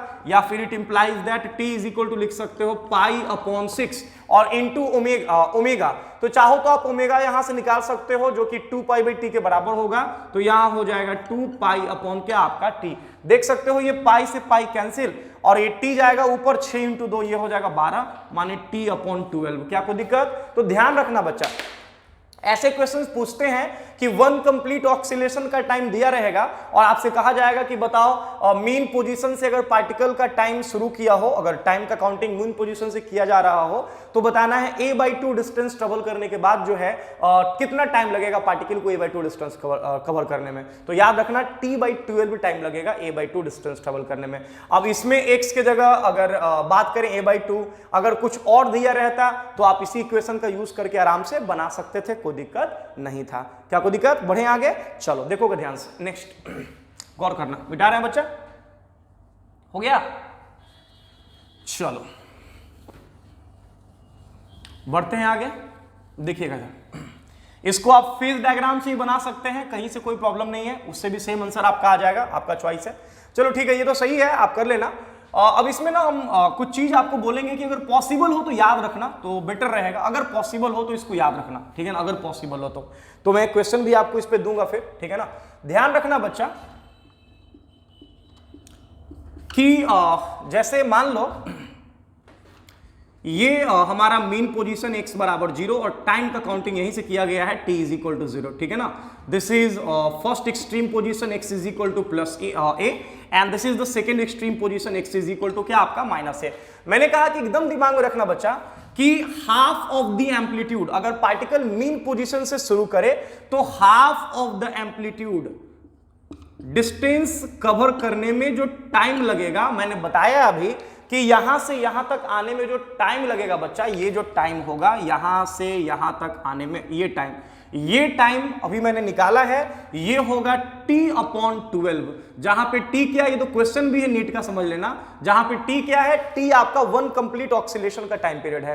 आप कहोगे सर इसके बाद, तो ध्यान देना, अगर बात करें मीन से एक्सट्रीम का तो ये टाइम हमको पता है t/4, तो अगर ये t/4 है और ये t/12 है तो क्या हम यहां से लाइक एक्सट्रीम तक का टाइम नहीं निकाल सकते हैं? ये टाइम जब आप निकालोगे तो ये आपका आएगा t अपॉन क्या आपका 6। क्या कोई दिक्कत? ये आपका आएगा t/6। तो ध्यान रखना, यहां से यहां तक आने में अगर देखा जाए तो कम टाइम लगा है और यहां से यहां तक आने में देखा जाए तो ज्यादा टाइम लगा है। रीजन इसके पीछे सिंपल है, बिकॉज यहां पे वेलोसिटी मैक्सिमम था, लाइक यहां से यहां तक जो वेलोसिटी रहा होगा और इसके बाद जो वेलोसिटी है वो डिक्रीज कर रहा है, इस वजह से टाइम जो है वो लिफ्ट हो चुका है, बढ़ चुका है, ठीक है ना। तो ध्यान रखना, ये अगर पॉसिबल हो तो याद रखना कि half of the amplitude cover करने में टाइम लगता है t/12 और फिर हाफ ऑफ द एम्पलीट्यूड से एक्सट्रीम तक जाने में जो टाइम लगता है वो t/6 के इक्वल होता है। क्या कोई दिक्कत? अगर ये याद रहेगा तो बहुत बढ़िया है, ठीक है ना। अब सुनना, इसी में अगर मैं बात करूं, ठीक है ना, इसी में अगर मैं बात करूं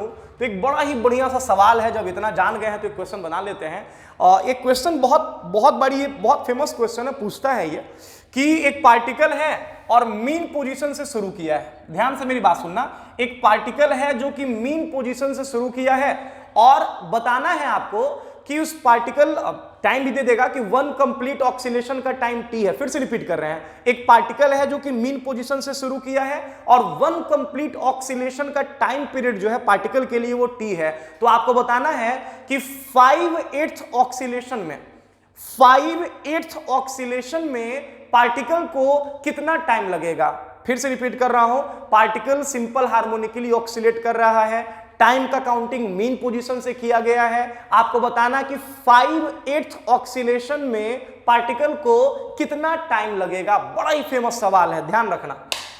कहोगे सर ये सब क्वेश्चन कैसे बनाएंगे, तो मेरी बात सुनना ध्यान से बेटा। जब भी हम बात करते हैं एक ऑक्सीलेशन का, तो एक ऑक्सीलेशन में 4 हिस्सा है। पहला हिस्सा है मीन से एक्सट्रीम, दूसरा हिस्सा है एक्सट्रीम से वापस मीन, और तीसरा हिस्सा है आपका एक्सट्रीम से मीन से फिर से एक्सट्रीम, चौथा हिस्सा है आपका एक्सट्रीम से वापस मीन। इसको बोलते हैं one complete oscillation. One complete oscillation में माने वन ऑक्सीलेशन में पार्टिकल अगर बात करें तो टोटल कितना डिस्टेंस ट्रेवल कर रहा है जरा बताओ तो कहोगे सर 4a नहीं करेगा। अरे ये a, फिर यहां से यहां तक a, फिर यहां से यहां तक a, और वापस यहां से यहां तक a, माने वन ऑक्सीलेशन में 4a डिस्टेंस ट्रेवल करेगा, जबकि डिस्प्लेसमेंट 0 होगा बिकॉज वही चला आया है। तो मैंने कहा कि 5/8 ऑक्सीलेशन में कितना टाइम लगेगा।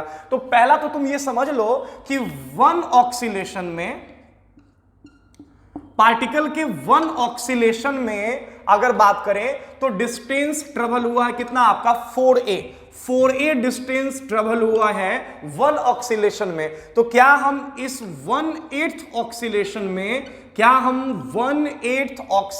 में क्या इसका हम निकाल सकते हैं कि कितना डिस्टेंस ट्रेवल करेगा।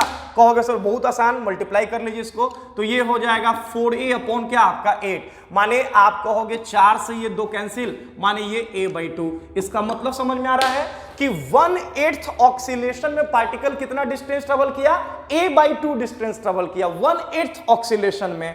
हमें क्या करना है, 5/8 ऑक्सीलेशन का टाइम निकालना है। तो देखना हम कैसे निकालते हैं।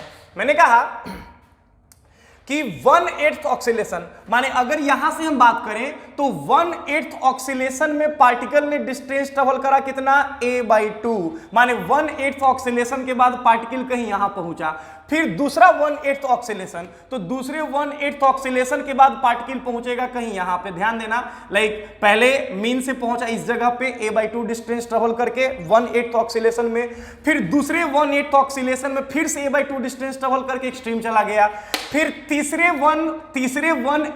1/8 ऑक्सीलेशन में वापस एक्सट्रीम से इस पोजीशन पे चला आएगा, ये तीसरा 1/8 ऑक्सीलेशन, फिर चौथा 1/8 ऑक्सीलेशन में वापस कहां चला आएगा आपका मीन पोजीशन पे। हमें चाहिए 5/8 लाइक ऑक्सीलेशन में 5/8 ऑक्सीलेशन में कितना आपका टाइम लगेगा उसको। तो फिर से हम काउंट करा देते हैं, 1/8 ऑक्सीलेशन में a/2 डिस्टेंस ट्रेवल करके यहां, फिर यहां से 2/8 ऑक्सीलेशन के बाद यहां, फिर 3/8 ऑक्सीलेशन के बाद यहां, फिर 4/8 ऑक्सीलेशन के बाद यहां, तो 5/8 ऑक्सीलेशन के बाद यहां डिस्टेंस विदाउट एनी डाउट ये आपका a/2 ही होगा, माने यहां तक, माने पार्टिकल यहां से यहां, फिर यहां से यहां, वापस यहां से यहां, वापस यहां से यहां, और फिर यहां, माने टोटल टाइम आपको निकालना है कितना होगा, t टोटल टाइम कितना होगा।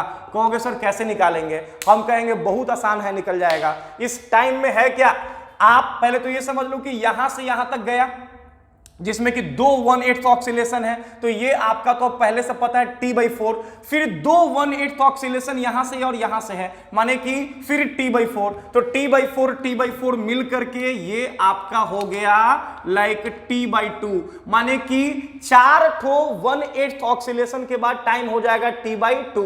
उसके बाद बात करें तो यहां से फिर आपका यहां पहुंचना है, माने a/2 डिस्टेंस ट्रेवल करना है, तो a/2 डिस्टेंस ट्रेवल करने में टाइम हमको पहले से पता है t/12, तो यहां पे लिख दीजिएगा t अपॉन क्या आपका 12। अगर आप एलसीएम लेते हो तो ये आपका 12 हो जाएगा, ये आपका हो जाएगा 6t और ये हो जाएगा t, तो 6t और t हो जाएगा 7t अपॉन क्या आपका 12 answer.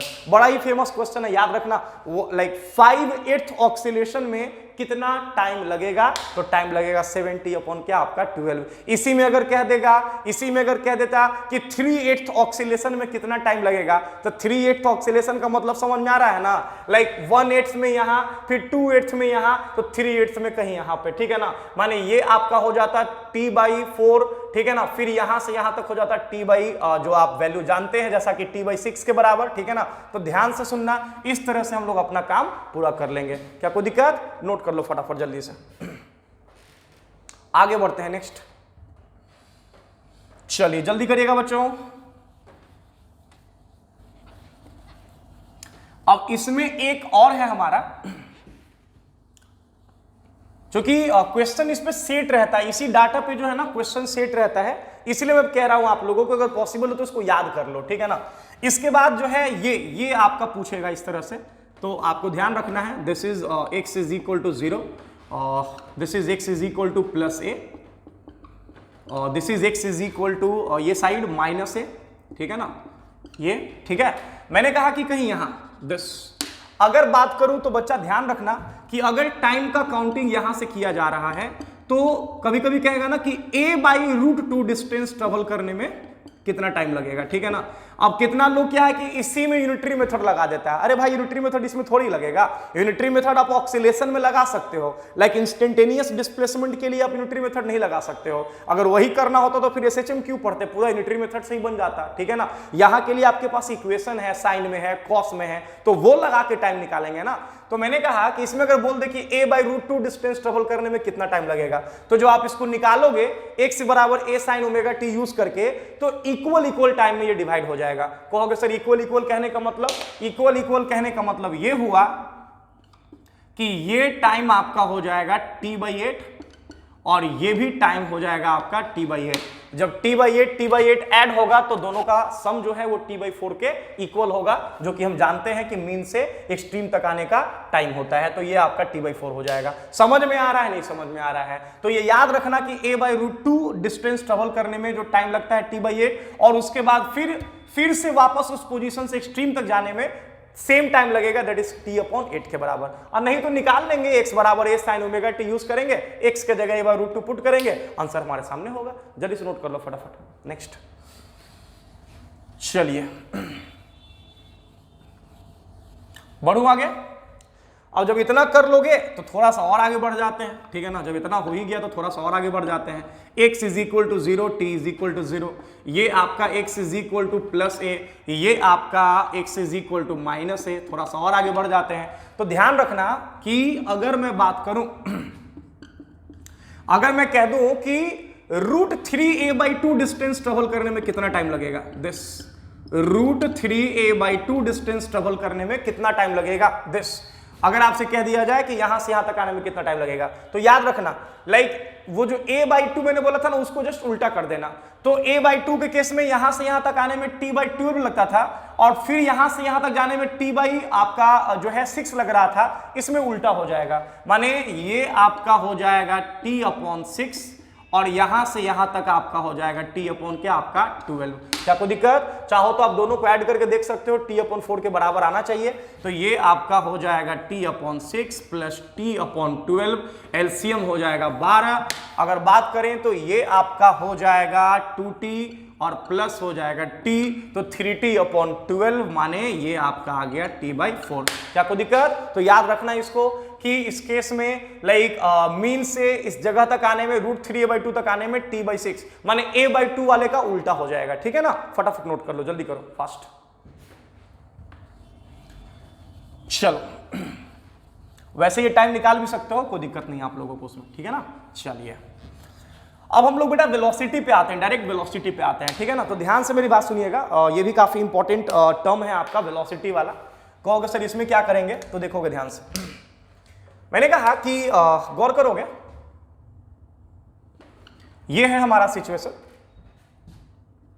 This x is equal to 0 mean position, this is x is equal to plus a extreme position, in fact first extreme position, and this is second extreme position minus a, ठीक है ना। मैंने कहा कि normal calculation के लिए ना time का काउंटिंग हम मीन पोजीशन से ही करते हैं। तो अगर टाइम का काउंटिंग मीन पोजीशन से किया जाए तो जो इक्वेशन हमारे पास होगा डिस्प्लेसमेंट वाला t टाइम के बाद, तो t टाइम के बाद पार्टिकल का जो डिस्प्लेसमेंट होगा दैट इज x, उस x का वैल्यू होगा बेटा a sin omega t, a sin omega t, x का वैल्यू होगा a sin ओमेगा t। मेरी बात एकदम ध्यान से सुनना बच्चा, इसमें दो चीजें आपसे ना पूछी जाएंगी, ठीक है। दो चीजें यहां पे पूछा जाएगा आपसे, एकदम गौर करना बच्चा। This is x is equal to plus a, like velocity, अगर आपसे कहा जाए कि टी टाइम के बाद वेलोसिटी, तो डेफिनेटली फोर्स तो ऑब्वियस है खींचेगा टुवर्ड्स द मीन पोजीशन, लेकिन चूंकि पार्टिकल को यहां तक आना है तो वेलोसिटी यहां पे आगे की तरफ होगा भी। ये वेलोसिटी आपसे पूछा जाएगा कि वेलोसिटी क्या होगा, कहोगे सर बड़ा ही आसान है, डिफरेंशिएट कर देंगे तो वेलोसिटी आ जाएगा। तो मेरी बात ध्यान से सुनना, अगर x दिया हो, अगर x दिया हो, ठीक है ना, अगर x दिया रहे तो वेलोसिटी दो फॉर्म में हम लोग निकाल सकते हैं और दोनों फॉर्म में क्वेश्चन पूछा जाता है। वेरी वेरी इंपॉर्टेंट, दोनों ही फॉर्म में क्वेश्चन आते हैं। पहला तो आपका रहेगा टाइम के फॉर्म में, तो टाइम के फॉर्म में v इज इक्वल टू, जब डिफरेंशिएट करेंगे तो साइन का डेरिवेटिव हो जाएगा कॉस, बस ओमेगा आकर के बाहर मल्टीप्लाई हो जाएगा, तो ये हो जाएगा a ओमेगा और ऑफ आपका cos ओमेगा टी, जहां पे a ओमेगा को हम लोग बोलते हैं मैक्सिमम वेलोसिटी, ठीक है ना, v max, this is the maximum velocity of the particle during SHM, v max जो कि मीन पोजीशन का वेलोसिटी होता है। क्या कोई दिक्कत? अब सुनना, अगर हम बात करिए तो टाइम के फंक्शन में आ गया, कभी कभी ना डिस्प्लेसमेंट के फॉर्म में पूछ देता है, ये बड़ा इंपॉर्टेंट रिजल्ट है, यहां से खूब क्वेश्चन आता है, बहुत बड़ी क्वेश्चन आया है। तो v का जो वैल्यू होगा डिस्प्लेसमेंट के फॉर्म में, अब अभी प्रूफ करने का टाइम है नहीं मेरे पास, आपको याद रखना होगा, वो होगा omega of under root A square minus X square, ठीक है ना, ये आपको याद रखना होगा। Velocity in terms of displacement during SHM, तो v बराबर omega under root A square minus X square, ठीक है ना, ये एकदम दिमाग में रखना इस रिजल्ट को, वेरी वेरी इंपॉर्टेंट। और अगर टाइम का काउंटिंग मीन पोजीशन से किया गया है तो वेलोसिटी के लिए टाइम डिपेंडेंट इक्वेशन हो जाएगा a omega cos omega T, याद रखना। इसका यूज तभी करेंगे जब टाइम का काउंटिंग मीन पोजीशन से किया जा रहा हो, जबकि ये दोनों के लिए वैलिड है, ठीक है ना, v बराबर omega into under root A square minus X square. क्या कोई प्रॉब्लम? फटाफट नोट कर, ये सारे के लिए वैलिड है, ये सेकंड वाला जल्दी करेगा। हो गया? चल देखेगा इधर, अब ना इसमें ग्राफ है, ठीक है, इस ग्राफ को समझ ले पहले, यहां से भी क्वेश्चंस रहते हैं। इसमें ग्राफ है और दो क्वेश्चन है, वो फटाफट बता देता हूं, चल देखेगा इधर। ग्राफ क्या है कि जैसे दिया रहेगा तेरा ग्राफ, ये टाइम और ये डिस्प्लेसमेंट, कहेगा कि पार्टिकल के डिस्प्लेसमेंट और टाइम के बीच में ग्राफ दिया हुआ है SHM का, ठीक है ना, और कुछ ऐसा ग्राफ दिया हुआ है दिस, तो इतना तो वो होप करते हैं कि सब लोग को पता ही होगा, साइन का ग्राफ है ये, ठीक है ना, तो ये आपका एम्पलीट्यूड है, हो गया आपका प्लस है, और ये आपका हो गया माइनस है, कोई दिक्कत? ये दे देगा आपका x, ठीक है ना, तो लाइक ये इक्वेशन साइन के साथ वेरी कर रहा है, माने x बराबर a साइन ओमेगा टी, जैसा कि आपको दिख रहा होगा t बराबर 0 पे x 0 है, माने मीन पोजीशन से टाइम काउंट किया गया है, ठीक है ना। तो अब वेलोसिटी जब बात करेंगे तो डेफिनेटली वेलोसिटी कॉस में होगा, तो जब कॉस का ग्राफ प्लॉट करना हो, ध्यान से, माने ये हो गया बेटा टाइम और ये हो गया वेलोसिटी, तो वेलोसिटी और टाइम के बीच में जो ग्राफ होगा वो कॉस का ग्राफ होगा, बिकॉज अगर ये साइन में है तो ये कॉस का ग्राफ होगा, और ये आपका ग्राफ कॉस का कुछ ऐसा होता है, यहां से शुरू होगा दिस, गौर करना, ठीक है ना। यहां पे अगर बात करें तो देख सकते हो t बराबर 0 टाइम पे जो वेलोसिटी आपको दिख रहा होगा, ये वेलोसिटी मैक्सिमम है, और ये किसके बराबर है? आपका a ओमेगा के इक्वल है, ठीक है ना, ध्यान रखना इस चीज को, ठीक है ना। अब सुनना, अगर इसी में कह दे कि वेलोसिटी और डिस्प्लेसमेंट के बीच में ग्राफ प्लॉट करना है, ठीक है ना, तो मेरे पास एक रिजल्ट था वेलोसिटी और डिस्प्लेसमेंट के लिए, एकदम ध्यान से सुनोगे, वेलोसिटी और डिस्प्लेसमेंट के लिए हमारे पास एक रिजल्ट था, और ये रिजल्ट था v बराबर v इज इक्वल टू, तुरंत बताएं अभी, omega of under root A square minus X square, ठीक है ना। अगर इसको थोड़ा सा तुम अरेंज कर लोगे तो थोड़ा सा अरेंज करने के बाद देखना क्या आ जाएगा, ये आ जाएगा एक्स स्क्वायर अपॉन ए स्क्वायर, प्लस आ जाएगा v स्क्वायर अपॉन ए स्क्वायर ओमेगा स्क्वायर, और ये इक्वल आ जाएगा 1 के। एक्चुअली में ये एलिप्स का इक्वेशन है, तो याद रखना वेलोसिटी और डिस्प्लेसमेंट के बीच में जो ग्राफ होता है वो एक एलिप्स होता है कुछ इस तरह से दिस, ठीक है ना। यहां पे भी आप देख सकते हो, ये आपका एक्सट्रीम पोजीशन प्लस a जहां वेलोसिटी 0 है, ये आपका x is equal to minus a, यहां भी वेलोसिटी 0 है, and this is x is equal to 0, that is the mean position. यहां पे वेलोसिटी क्या है? आपका मैक्सिमम है, किसके बराबर? a ओमेगा के बराबर। फटाफट नोट करेगा जल्दी से, ये डिस्प्लेसमेंट और टाइम, ठीक है ना, ये वेलोसिटी टाइम और ये वेलोसिटी डिस्प्लेसमेंट, ये सारा ग्राफ इंपॉर्टेंट है, इसमें से ग्राफ हमेशा पूछता है, तो ध्यान रखना इसको, जल्दी करो फास्ट, कोई दिक्कत? चलिए next, come on, do it fast, do it fast, do it. Next बढ़ू आगे, चलो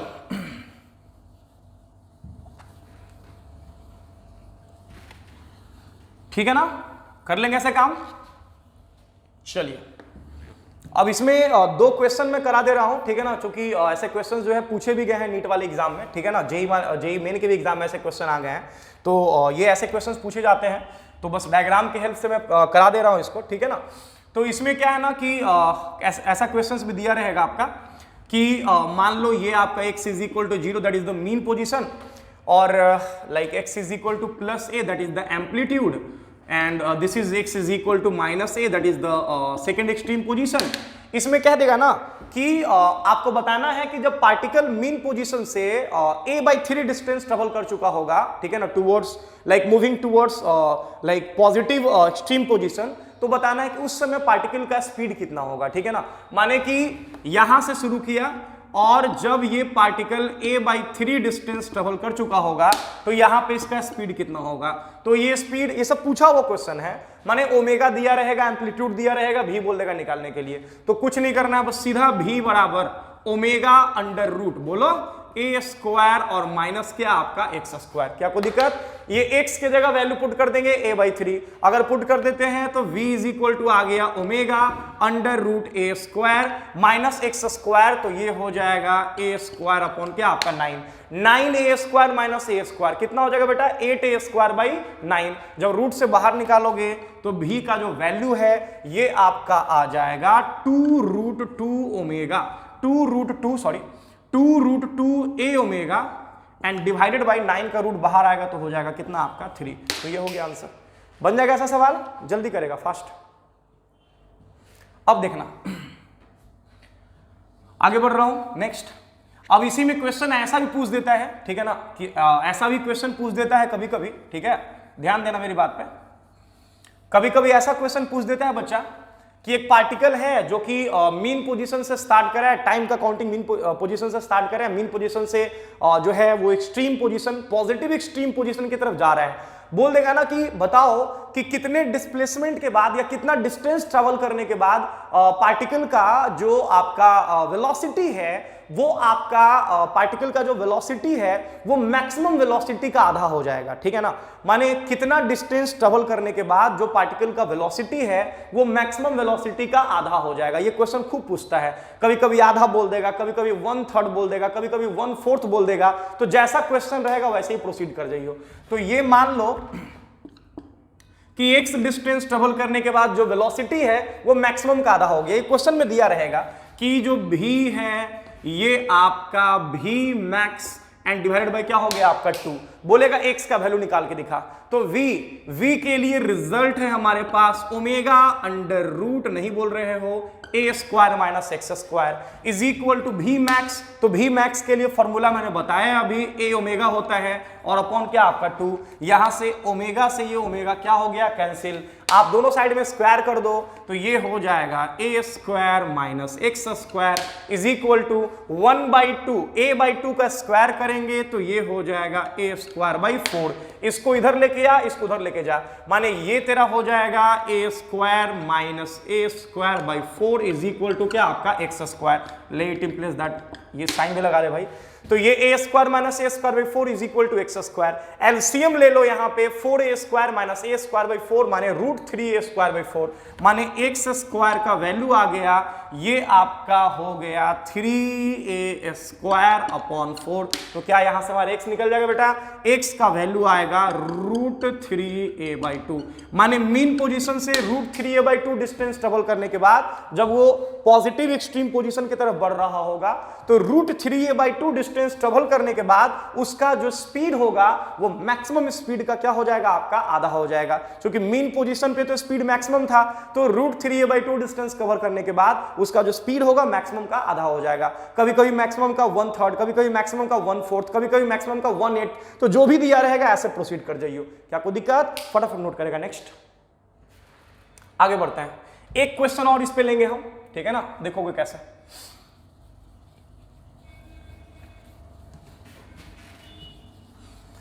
अब इसमें हम लोग एक क्वेश्चन और लेंगे, ठीक है ना। देखोगे ये क्वेश्चन क्या है आपका, ठीक है, ध्यान देना। ये भी क्वेश्चन जेईई मेन में पूछा जा चुका है, नीट में भी क्वेश्चन आ चुका है, बड़ा ही फेमस सवाल है। तो देखोगे ये क्वेश्चन क्या है बेटा, ध्यान देना। ऐसा है,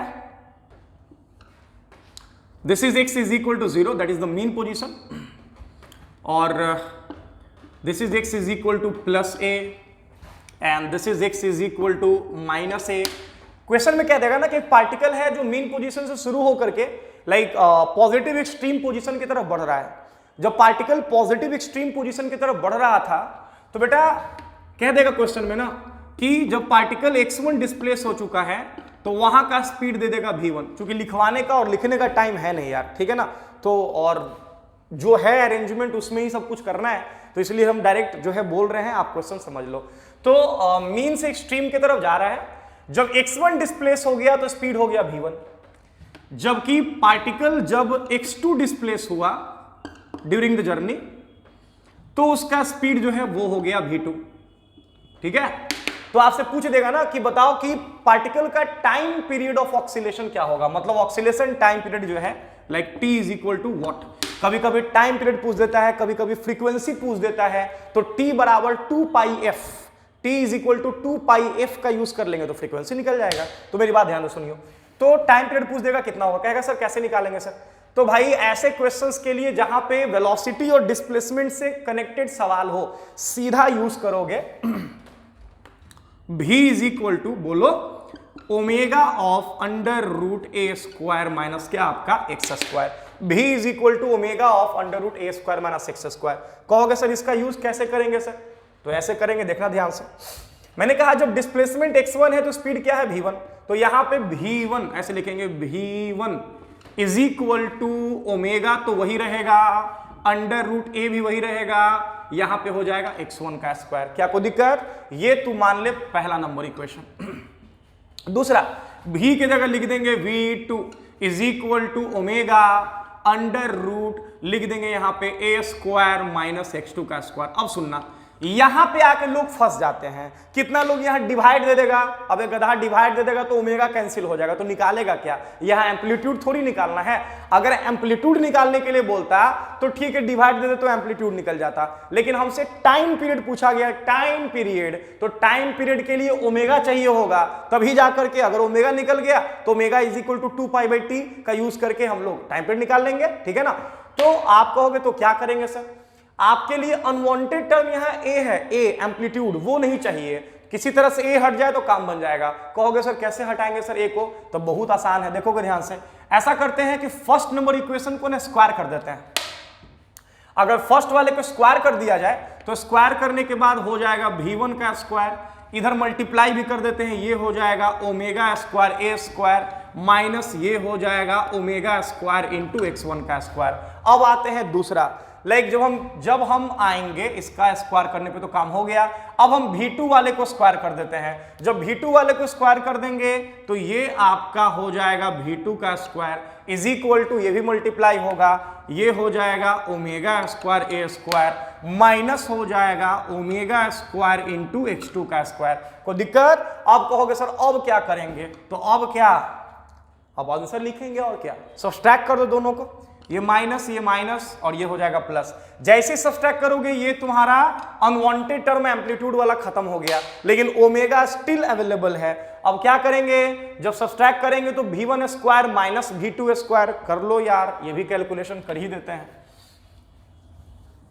जब सब्ट्रैक्ट करेंगे तो इधर का टर्म तुम्हारा हो जाएगा v1 square minus v2 square, लिख लो v1 square minus v2 square is equal to, ये आपका हो जाएगा omega square x2 square minus omega square x1 square, दोनों में से ओमेगा स्क्वायर कॉमन ले लो तो ये आपका हो जाएगा x2 स्क्वायर माइनस क्या आपका x1 स्क्वायर। क्या कोई दिक्कत, यहां से ओमेगा निकाल लीजिए, इनफैक्ट ओमेगा स्क्वायर निकाल लो तो ये ओमेगा स्क्वायर आपका आ जाएगा v1 square minus v2 square, v1 square minus v2 square divided by ये हो जाएगा आपका x2 का स्क्वायर और माइनस किसका, आपका x1 का स्क्वायर। जब ओमेगा स्क्वायर निकल गया तो यहां से ओमेगा निकल जाएगा, और जब ओमेगा निकल जाएगा अंडर रूट में तो वहां से टाइम पीरियड निकाल लेंगे 2 पाई क्या, आपका ओमेगा। फटाफट नोट करोगे जल्दी से। नेक्स्ट तो बन जाएगा ऐसा सवाल। वेलोसिटी और डिस्प्लेसमेंट से रिलेटेड काफी सवाल पूछा गया है, तो इस रिजल्ट को याद रखना, ग्राफ दिमाग में रखना, ठीक है ना। आगे बढ़ते हैं। नेक्स्ट अब देखोगे, चलिए वेलोसिटी डिस्प्लेसमेंट हो गया, और फाइनली हम लोग एक्सेलरेशंस पे बात करते हैं।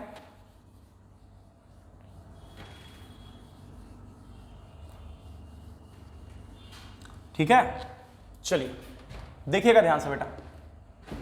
अब क्या है, इसमें दो चीजें हैं, पहला तो एक्सेलरेशन टाइम, फिर एक्सेलरेशन डिस्प्लेसमेंट्स, फिर एक्सेलरेशन वेलोसिटी, तो ऐसे काम होगा। हाँ, अब ध्यान से मेरी बात सुनना। अगर मैं बात करूं तो क्या सिचुएशन था पहले समझ लो बढ़िया से, फिर हम लोग ग्राफ प्लॉट करते हैं। तो ऐसा था, this is x is equal to 0। अगर टाइम का काउंटिंग यहीं से किया जाए, t बराबर 0,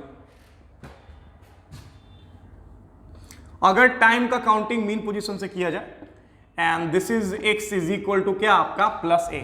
ध्यान से मेरी बात सुनना बच्चा। तो मैंने कहा कि आफ्टर टाइम t पार्टिकल कहीं यहां पे होगा और डिस्प्लेसमेंट x के साथ, x डिस्प्लेसमेंट के बाद पार्टिकल कहीं यहां पे होगा टाइम t के बाद, ठीक है ना। और x हमें पता है अगर टाइम का काउंटिंग मीन पोजीशन से करें तो बेटा यहां पे समझना होगा कि x जो है वो हमारा है a साइन ओमेगा t। जब हमने x को डिफरेंशिएट करा तो हमारे पास वेलोसिटी अवेलेबल था, और वेलोसिटी हमारे पास आया था a omega cos omega t। अब ऑब्वियस है जब वेलोसिटी को डिफरेंशिएट करेंगे तो एक्सेलरेशन मिलेगा, तो डिफरेंशिएट कर देते हैं। तो जैसे डिफरेंशिएट करेंगे ये हो जाएगा a is equal to, differentiate करेंगे तो कॉस का डेरिवेटिव होता है माइनस साइन, और ओमेगा बाहर आएगा तो ये हो जाएगा माइनस ओमेगा स्क्वायर a, और कॉस का डेरिवेटिव हो जाएगा साइन ओमेगा t। मतलब समझना बच्चा, एक्सेलरेशन इज इक्वल टू आ गया माइनस ओमेगा स्क्वायर ए साइन ओमेगा टी, जहां पे ओमेगा स्क्वायर ए को बोलते हैं मैक्सिमम एक्सेलरेशन, मतलब एक्सेलरेशन का जो मैग्नीट्यूड है वो मैक्सिमम वैल्यू। तो याद रखना ड्यूरिंग एसएचएम जो मैग्नीट्यूड ऑफ एक्सेलरेशन होता है वो मैक्सिमम होता है ओमेगा स्क्वायर ए के बराबर, और वो भी कहां पे होता है बच्चा, तो वो होता है एक्सट्रीम पोजीशन के ऊपर। याद रखना कि एक्सट्रीम पोजीशन के ऊपर जो एक्सेलरेशन का मैग्नीट्यूड होता है वो मैक्सिमम होता है, और किसके बराबर होता है, तो वो ओमेगा स्क्वायर ए के इक्वल होता है। क्या कोई दिक्कत, फटाफट नोट करोगे। अब इसमें लगे हाथ ना हम लोग ग्राफ प्लॉट कर लेते हैं, देखोगे ये टाइम और ये एक्सेलरेशन। तो याद रखना एक्सेलरेशन और टाइम के बीच में ये जो हम ग्राफ प्लॉट कर रहे हैं ना बच्चा, ये जो हम ग्राफ प्लॉट कर रहे हैं एक्सेलरेशन और टाइम के बीच में, ये ग्राफ तभी प्लॉट कर रहे हैं जब टाइम का काउंटिंग कहां से किए था, आपका मीन पोजीशन से, तब ये ग्राफ आपका आएगा लाइक माइनस ओमेगा स्क्वायर ए साइन ओमेगा टी। ध्यान देना, इनफैक्ट माइनस साइन का ग्राफ, तो माइनस साइन का ग्राफ मतलब कि ग्राफ नीचे से स्टार्ट होगा और कुछ ऐसा, दिस ऐसा, ध्यान रहे। ये वैल्यू होगा आपका ओमेगा स्क्वायर ए, और ये आपका होगा माइनस ओमेगा स्क्वायर ए। एक्सेलरेशन का मैग्नीट्यूड मैक्सिमम ओमेगा स्क्वायर ए होगा, और वो होगा एक्सट्रीम पोजीशन पे। क्या कोई दिक्कत, फटाफट नोट करोगे, जल्दी करोगे, चलो फास्ट। अब देखना इसमें एक और ग्राफ पूछता है बेटा, एक्सेलरेशन और डिस्प्लेसमेंट के बीच में, एक्सेलरेशन और डिस्प्लेसमेंट के बीच में ग्राफ पूछ देता है कभी कभी। कैसा ग्राफ, तो ये तेरा हो गया डिस्प्लेसमेंट और ये हो गया एक्सेलरेशन, ठीक है ना। तो हमारे पास एक्चुअली में जो रिजल्ट है, जो रिलेशन है एक्सेलरेशन और डिस्प्लेसमेंट के बीच में, ये तो समझ लो एसएचएम का बेसिक रिलेशन हो गया यार, ये तो एसएचएम का बेसिक रिलेशन हो गया। क्या हो गया रिलेशन, जरा देखना। एसएचएम का बेसिक जो है रिलेशन कंडीशन ही पता है हमको, क्योंकि एक्स डिस्प्लेसमेंट के बाद जो रीस्टोरिंग फोर्स होगा वो आपका टूवर्ड्स होगा मीन पोजीशन, तो ऑब्वियस एक्सेलरेशन भी होगा always during SHM, acceleration always directed होता है टूवर्ड्स द मीन पोजीशन। तो हम एक्सेलरेशन भी लिख सकते हैं a इज इक्वल टू, ये हो जाएगा माइनस ओमेगा स्क्वायर इंटू क्या आपका x। तो तो एक्सेलरेशन की जगह मैंने लिख दिया माइनस ओमेगा स्क्वायर इंटू क्या आपका एक्स। क्या कोई दिक्कत? किस फॉर्म में है बच्चा, जरा देखो ना, ये y बराबर mx के फॉर्म में है, माने ग्राफ जो होगा वो एक स्ट्रेट लाइन होगा जो कि कहां से पास करेगा, ओरिजिन से। ये वाला कहलाएगा x बराबर प्लस a, ये भी क्वेश्चन पूछा हुआ है ध्यान रखना, और ये कहलाएगा x इज इक्वल टू क्या आपका माइनस है, ठीक है ना। ये आपका एक्सेलरेशन का वैल्यू होगा, इधर होगा omega square a minus sine के साथ, और इधर होगा omega square a plus sine के साथ। फटाफट नोट करोगे एक्सेलरेशन और डिस्प्लेसमेंट के बीच में। नेक्स्ट ग्राफ, चलिए हो गया, फटाफट जल्दी करिए। और नेक्स्ट पूछता है एक्सेलरेशन और वेलोसिटी के बीच में, एक्सेलरेशन और वेलोसिटी के बीच में ग्राफ आपका पूछ देगा कि कैसा ग्राफ होगा, तो देखोगे ध्यान से। अगर बात करें एक्सेलरेशन और वेलोसिटी का, तो ध्यान रहे बेटा, जो रिलेशन एक्सेलरेशन और वेलोसिटी के बीच में है वो ये है minus omega square. Acceleration a is equal to minus omega square, और ये आपका होता है multiplied by a square omega square minus v square, ठीक है ना। लाइक एक्सेलरेशन बराबर minus omega square multiplied by, ये आपका होता है नहीं, minus omega not omega square, minus omega multiplied by under root a square omega square और माइनस आपका v स्क्वायर। ये एक्सेलरेशन और वेलोसिटी के बीच का रिलेशन है बेटा, ध्यान देना। This is velocity and this is acceleration. तो एक्सेलरेशन और वेलोसिटी के बीच में हम लोग बात कर रहे हैं रिलेशन का। मेरी बात एकदम ध्यान से सुनना, अगर यहां भी अगर हम थोड़ा सा मॉडिफिकेशन कर दें तो आफ्टर फ्यू मॉडिफिकेशन ये जो रिजल्ट आपको दिख रहा है ना, ये रिजल्ट जो है वो आपका कुछ ऐसा कन्वर्ट हो जाएगा। देखना क्या, इसमें आपका हो जाएगा लाइक v अपॉन या v square upon a square omega square, और is equal to sorry plus आपका हो जाएगा a square upon a square upon हो जाएगा ओमेगा स्क्वायर a का होल स्क्वायर, और इज इक्वल टू हो जाएगा 1, ठीक है ना। तो ध्यान रखना कि यहां भी जो ग्राफ होता है एक एलिप्स होता है, पॉसिबल हो तो याद रखना कि एक्सेलरेशन और वेलोसिटी के बीच में जो ग्राफ होगा वो एक एलिप्स होगा। ये आपका प्लस a ओमेगा, ये आपका minus a omega, and this अगर बात करें v बराबर 0, that is the like extreme position, तो यहां पे एक्सेलरेशन मैक्सिमम होगा किसके बराबर, तो ओमेगा स्क्वायर, ये a या फिर a ओमेगा स्क्वायर के बराबर। जल्दी करो फटाफट, ये भी ग्राफ इंपॉर्टेंट है। हो गया, चलिए आगे बढ़ते हैं। नेक्स्ट, चलो इस पर भी हम कुछ क्वेश्चन लेंगे। एक्सेलरेशन का मैक्सिमम मैग्नीट्यूड, वहां से क्वेश्चन पूछा जाता है, याद रखना ओमेगा स्क्वायर a। एक्सेलरेशन का मैक्सिमम मैग्नीट्यूड से क्वेश्चन आया है ओमेगा स्क्वायर a के बराबर, तो ध्यान रखना, वेरी वेरी इंपॉर्टेंट, ठीक है। चलो अब सुनना बच्चा, मैंने कहा कि एक क्वेश्चन यहां पे लेते हैं, ठीक है ना, एक क्वेश्चन यहां पे ले रहे हैं, देखोगे ध्यान से, गौर करना क्या है क्वेश्चन, ये सुनोगे। एक्चुअली में क्वेश्चन दिया है कि एक हॉरिजॉन्टल प्लेटफॉर्म है, दिस एक हॉरिजॉन्टल प्लेटफॉर्म है कुछ ऐसा, जिसके ऊपर मैंने एक कॉइन प्लेस कर दिया, ऐसा ध्यान देना। एक हॉरिजॉन्टल प्लेटफॉर्म है जिसके ऊपर मैंने कॉइन को रख दिया है, और ये जो प्लेटफॉर्म है ना वो वर्टिकल ऑक्सिलेशन कर रहा है। This is the main position, this is amplitude, this is amplitude. ध्यान देना, मैंने कहा कि ये जो प्लेटफॉर्म है ये ऊपर नीचे, बड़ा ही फेमस सवाल है ये, ठीक है, समझ लेना अच्छे से। एक हॉरिजॉन्टल प्लेटफॉर्म जिसके ऊपर मैंने कॉइन रख दिया, और ये प्लेटफॉर्म जो है वो ऊपर नीचे वर्टिकली ऑक्सिलेट कर रहा है विथ एन एम्पलीट्यूड ए, सवाल है कि इस प्लेटफॉर्म का मैक्सिमम एंगुलर फ्रीक्वेंसी कितना होगा जिससे कि जो कॉइन इसके ऊपर रखा हुआ है वो कॉइन ना गिरे। नहीं समझा? मैक्सिमम एंगुलर फ्रीक्वेंसी प्लेटफॉर्म का कितना होगा जिससे कि उसके ऊपर जो कॉइन रखा हुआ है वो कॉइन स्लिप ना करे, कॉइन जो है प्लेटफॉर्म से ना गिरे। कहोगे सर क्या करेंगे सर, कैसे सोचेंगे? तो मेरी बात ध्यान से सुनना।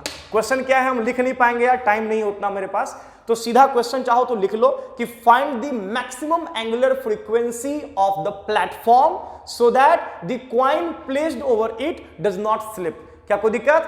अब सुनना, कह रहे हैं जरा सोचो। मैंने कहा कि बच्चा जब ये प्लेटफॉर्म लाइक ऑक्सीलेट कर रहा होगा वर्टिकली, तो सबसे पहले ना हम ग्राउंड ऑब्जर्वर को यहां ऐसे बिठाते हैं ग्राउंड पे। ये देख रहा है कि भैया ये ऑक्सीलेट कर रहा है।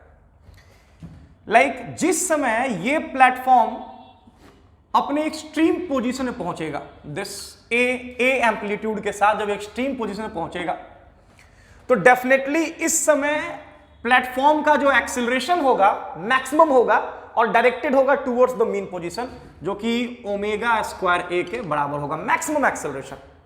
ऑब्वियस है जो ग्राउंड का बंदा है वो भी यही कहेगा कि मैक्सिमम एक्सेलरेशन के साथ ये कॉइन भी जो है, कॉइन के पास ही मैक्सिमम एक्सेलरेशन होगा ओमेगा स्क्वायर ए नीचे की तरफ। अब सुनना, मैंने कहा कि बच्चा अगर इस इंस्टेंट पे ये क्वाइन, अगर इस इंस्टेंट पे ये क्वाइन जस्ट इस प्लेटफॉर्म के कांटेक्ट में हो, जस्ट कांटेक्ट का मतलब जस्ट रखा हुआ हो, माने जस्ट कांटेक्ट का मतलब होता है नॉर्मल का जीरो होना, माने क्वाइन और प्लेटफॉर्म के बीच का नॉर्मल अगर जीरो भी हो जाए इस जगह पे एक्सट्रीम पोजीशन पे, तो जस्ट कांटेक्ट में रहेगा और ये जो ओमेगा स्क्वायर ए इस क्वाइन का एक्सेलरेशन होगा प्लेटफॉर्म के साथ, उस ओमेगा स्क्वायर ए उस मैक्सिमम एक्सेलरेशन के लिए रिस्पॉन्सिबल कौन होगा? तो उसका क्वाइन का अपना खुद का वेट, क्वाइन का जो अपना खुद का वेट है उस इंस्टेंट पे उसको मैक्सिमम एक्सेलरेशन प्रोवाइड करेगा, दैट इज ओमेगा स्क्वायर क्या आपका ए।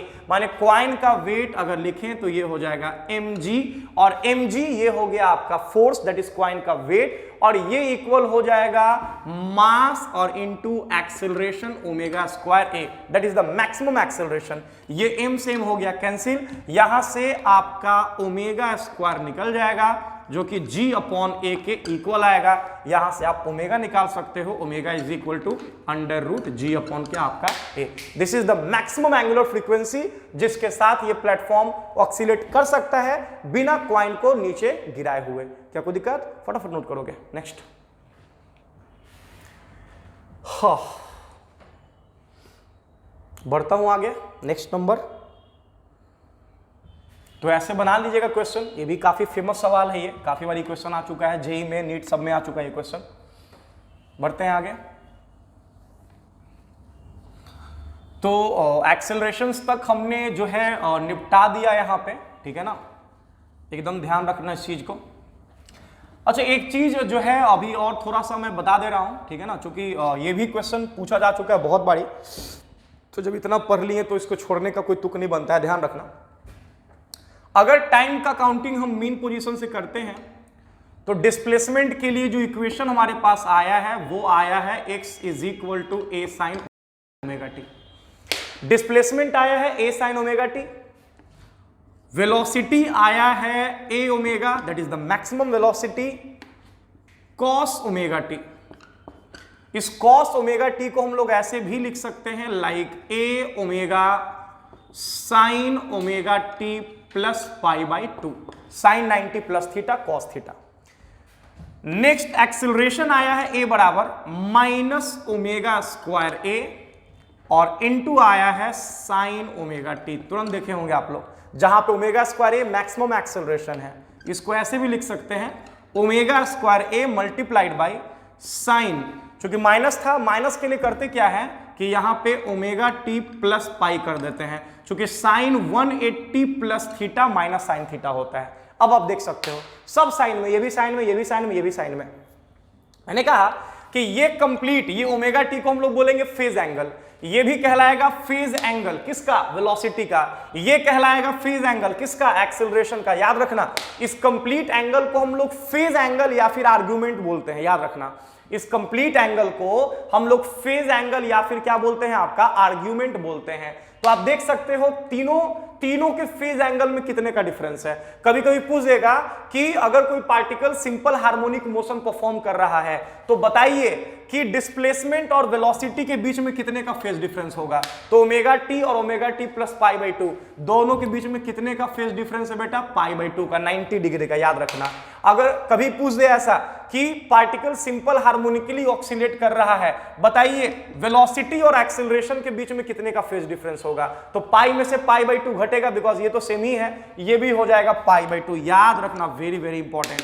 अगर कोई पूछ दे कि डिस्प्लेसमेंट और एक्सेलरेशन के बीच में, डिस्प्लेसमेंट और एक्सेलरेशन के बीच में कितने का फेज डिफरेंस होगा, तो यहां पे ओमेगा टी और यहां ओमेगा टी प्लस पाई, तो ये हो जाएगा पाई के बराबर। ये क्वेश्चन आ चुका है भाई, नीट में आ चुका है ये क्वेश्चन, ठीक है ना, ध्यान रखना। डिस्प्लेसमेंट और वेलोसिटी के बीच में पाई बाई 2 का फेज डिफरेंस होता है, डिस्प्लेसमेंट और एक्सेलरेशन के बीच में अगर बात करें तो पाई का फेज डिफरेंस होता है, जबकि वेलोसिटी और एक्सेलरेशन के बीच में पाई बाई 2 का फेज डिफरेंस होता है। क्या कोई दिक्कत? फटाफट नोट कर जल्दी से, नेक्स्ट। बढ़े आगे।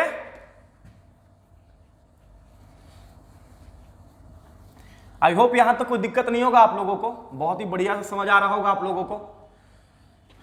क्लियर है बच्चा? चलो बढ़ते हैं। ये हमारा सारा इक्वेशंस वाला पार्ट जो है हमने कवर कर दिया, बहुत सारे क्वेश्चंस भी हमने करे हैं और बहुत बहुत जबरदस्त फायदा मिलेगा आपको। देखना क्वेश्चन जाके टिक करो, सारा क्वेश्चन उड़ जाएगा आप लोगों को, एकदम क्लियर कॉन्सेप्ट कर दिया मैंने आप लोगों का, ठीक है ना। चलिए अब हम लोग आते हैं सीधा काइनेटिक एनर्जी पे, ठीक है ना। काइनेटिक एनर्जी पे बहुत ज्यादा बात नहीं करेंगे, यहाँ पे बहुत आराम से हम लोग जो है समझेंगे चीजों को, ठीक है ना। तो देखोगे ध्यान से बेटा, गौर करना सब लोग, कुछ एक चीजें हैं एकदम ध्यान से सुनना और समझना अच्छे से, ठीक है, देखोगे ध्यान से। इसमें क्या है बेटा कि याद रखिएगा कि अगर मान लो कि ये आपका मीन पोजीशन x बराबर 0 and t is equal to 0, ठीक है ना, और this is x is equal to plus a, माने काइनेटिक एनर्जी में कुछ नहीं है, अगर वेलोसिटी एकदम क्लियर है तो काइनेटिक एनर्जी भी क्लियर रहेगा, ये x is equal to minus है, ठीक है ना। ध्यान से मेरी बात सुनना, देखोगे गौर से।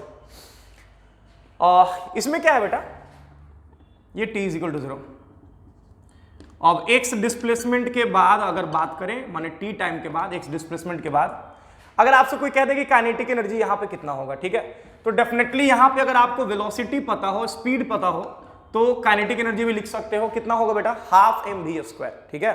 तो काइनेटिक एनर्जी आप बहुत आराम से लिख सकते हो हाफ एम वी स्क्वायर। कहोगे सर भी तो पता ही है, a omega cos omega T है, तो जब भी पता है सर तो काइनेटिक एनर्जी लिख सकते हैं, ठीक है ना। तो मैंने कहा काइनेटिक एनर्जी तो पहला तुम टाइम के फॉर्म में लिखोगे और ग्राफ भी प्लॉट करोगे, तो kinetic energy as a function of time ये हो जाएगा हाफ एम वी स्क्वायर। तो याद रखना बेटा वी स्क्वायर, वी का वैल्यू कितना था, a omega cos omega t, तब जब टाइम का काउंटिंग मीन पोजीशन से स्टार्ट करें। स्क्वायर करेंगे तो ये हो जाएगा a square omega square cos square omega t, ठीक है ना, ध्यान रखना कॉस स्क्वायर ओमेगा टी। तो बेटा एकदम ध्यान से मेरी बात सुनना, अगर आपसे कोई कह दे कि टाइम और काइनेटिक एनर्जी के बीच में ग्राफ प्लॉट करके दिखाओ, तो जैसा कि दिख रहा है half M A square omega square cos square omega T, ये जो टर्म दिख रहा है ना half M A square omega square, इसको हम लोग बोलते हैं मैक्सिमम काइनेटिक एनर्जी, जो कहां पे होगा आपका मीन पोजीशन पे। क्योंकि मीन पोजीशन पे वेलोसिटी मैक्सिमम है तो डेफिनेटली काइनेटिक एनर्जी भी मीन पोजीशन पे क्या होगा, मैक्सिमम। कितना होगा maximum, half M A square omega square. क्या कोई दिक्कत? अब इसमें कॉस स्क्वायर का टर्म है, तो बेटा ग्राफ अगर हम प्लॉट करते हैं कॉस का, तो यहां पे कॉस स्क्वायर है, तो करना क्या है कि बस निगेटिव वाला जो पोर्शन है वो आपका ऊपर शिफ्ट हो जाएगा कुछ इस तरह से, दिस ये हो जाएगा काइनेटिक एनर्जी और टाइम के बीच का ग्राफ। दिस कॉस स्क्वायर का ये ग्राफ है, वेरी वेरी इंपॉर्टेंट, याद रखना है इसको, फटाफट नोट कर लो, काइनेटिक एनर्जी और टाइम के बीच का ग्राफ दिस। अब सुनना, कभी कभी बोल देगा आपसे कि काइनेटिक एनर्जी और पोजीशन के बीच में ग्राफ प्लॉट करिए, मतलब डिस्प्लेसमेंट के बीच में ग्राफ प्लॉट करिए। देखोगे ध्यान से, तो काइनेटिक एनर्जी के बराबर जान रहे हैं हाफ एम वी स्क्वायर। बेटा भी हम लोग निकाले हैं omega into under root A square minus X square, यहां स्क्वायर करना होगा। जब स्क्वायर करेंगे तो ओमेगा स्क्वायर तो बाहर रहेगा, ब्रैकेट में हो जाएगा ए स्क्वायर माइनस क्या आपका एक्स स्क्वायर। बड़ा ही इंटरेस्टिंग बात है बच्चा, यहां ध्यान रखना, बड़ा ही इंटरेस्टिंग बात है कि काइनेटिक एनर्जी और पोजीशन के बीच में जो हम लोग ग्राफ प्लॉट करेंगे तो ये ग्राफ एलिप्स नहीं होगा, वेलोसिटी और डिस्प्लेसमेंट के बीच में ग्राफ एलिप्स हुआ करता था, लेकिन यहां एलिप्स नहीं होगा बिकॉज एक्स स्क्वायर का ही टर्म है आपका, बाकी जो टर्म है वो कांस्टेंट टर्म है। मान इसको चाहो तो एक स्टेप आगे बढ़ा सकते हो, half M omega square A square, this is the maximum kinetic energy, minus half M omega square into क्या आपका एक्स स्क्वायर। तो ये हो गया मैक्सिमम काइनेटिक एनर्जी, और ये टर्म यहां भी कांस्टेंट है, माने एक्स स्क्वायर के फॉर्म में है, वो भी नेगेटिव कोएफिशिएंट के साथ। तो ग्राफ एक पैराबोला होगा, और वो भी ओपनिंग क्या होगा आपका, डाउनवर्ड पैराबोला होगा। माने ध्यान रखना, यहां लोग फंस जाते हैं, याद रखना, ये है तेरा x is equal to plus a, ये है तेरा x is equal to minus a. ये ग्राफ एलिप्स नहीं है, पैराबोला है, पैराबोला, क्योंकि x में स्क्वायर है इसलिए पैराबोला। और मैक्सिमम काइनेटिक एनर्जी, तो मैक्सिमम काइनेटिक एनर्जी के लिए फॉर्मूला आपके पास है half M omega square into क्या आपका ए स्क्वायर। फटाफट नोट करोगे। नेक्स्ट हो गया, चलिए बहुत बढ़िया। हाँ, अब इसमें एक चीज बस ध्यान में रखना, एक चीज ध्यान में रखना, ठीक है ना। इसमें ये क्वेश्चन चूंकि पूछ देता है कभी कभी, ठीक है, इसमें एक क्वेश्चन कभी कभी पूछ देता है कि वन कंप्लीट ऑक्सीलेशन में आपको बताना है, वन कंप्लीट ऑक्सीलेशन के लिए एवरेज काइनेटिक एनर्जी कितना होगा। एवरेज काइनेटिक एनर्जी पूछ देता है, क्योंकि दो तीन चीजें इसमें इंपॉर्टेंट है। पहला तो मैक्सिमम काइनेटिक एनर्जी कितना, half M omega square A square, कहां पे, तो मेन पोजीशन पे, एक्सट्रीम पे काइनेटिक एनर्जी तो जीरो होगा। इसमें पूछ देता है ना कि लाइक ये आपका एवरेज काइनेटिक एनर्जी एक ऑक्सीलेशन में कितना होगा। तो मेरी बात ध्यान से सुनना बच्चा, मैंने कहा कि जो एवरेज काइनेटिक एनर्जी होगा बेटा, याद रखना, जो एवरेज काइनेटिक एनर्जी होगा दैट इज के एवरेज बराबर होगा half M omega square A square, ये कांस्टेंट टर्म जो बाहर था, और यहां था कॉस स्क्वायर ओमेगा टी। तो यहां पे कॉस स्क्वायर का एवरेज वैल्यू लेना होगा। याद रखना, ये वेरी वेरी इंपॉर्टेंट, ये एसी में भी यूज होता है कि कॉस स्क्वायर का एवरेज वैल्यू 1/2 होता है। वन कंप्लीट ऑक्सीलेशन के लिए कॉस स्क्वायर का एवरेज वैल्यू 1/2 होता है। तो ये 1/2 मल्टीप्लाई होगा, तो याद रखना एवरेज काइनेटिक एनर्जी, ये भी पूछ दिया है कितनी बार एग्जाम में, ये हो जाएगा 1/4 एम ओमेगा स्क्वायर और इंटू क्या आपका ए स्क्वायर। बस ये दिमाग में रख लो, हो गया। चलो बिटाओ, ध्यान देना। नेक्स्ट चलो एक चीज और सीख लो, जब इतना पढ़ लिए हो तो एक चीज और जान ही लो। ध्यान देना और एकदम गौर करना बेटा। जो हम लोग बात करें सिंपल हार्मोनिक मोशन के लिए, ठीक है ना, तो ये अभी तक हमने ये सारे चीजें डिस्कस करे हैं। काइनेटिक एनर्जी का मैक्सिमम वैल्यू कितना होगा, मैक्सिमम काइनेटिक एनर्जी कितना होगा, ठीक है ना, कहां पे जीरो होगा, क्या होगा, ये सब हमने डिस्कस करा है, ठीक है ना। अब जो यहां पे हम लोग कॉन्सेप्ट लाने जा रहे हैं वो है आपका पोटेंशियल एनर्जी का। किसका कॉन्सेप्ट है बच्चा, पोटेंशियल एनर्जी का। कहोगे सर पोटेंशियल एनर्जी का कॉन्सेप्ट यहां पे, ठीक है ना, किस तरह से हम लोग सोचेंगे सर, तो देखिएगा बच्चों ध्यान से, फटाफट इसको नोट कर लो, फटाफट जल्दी करोगे, नोट करोगे बेटा।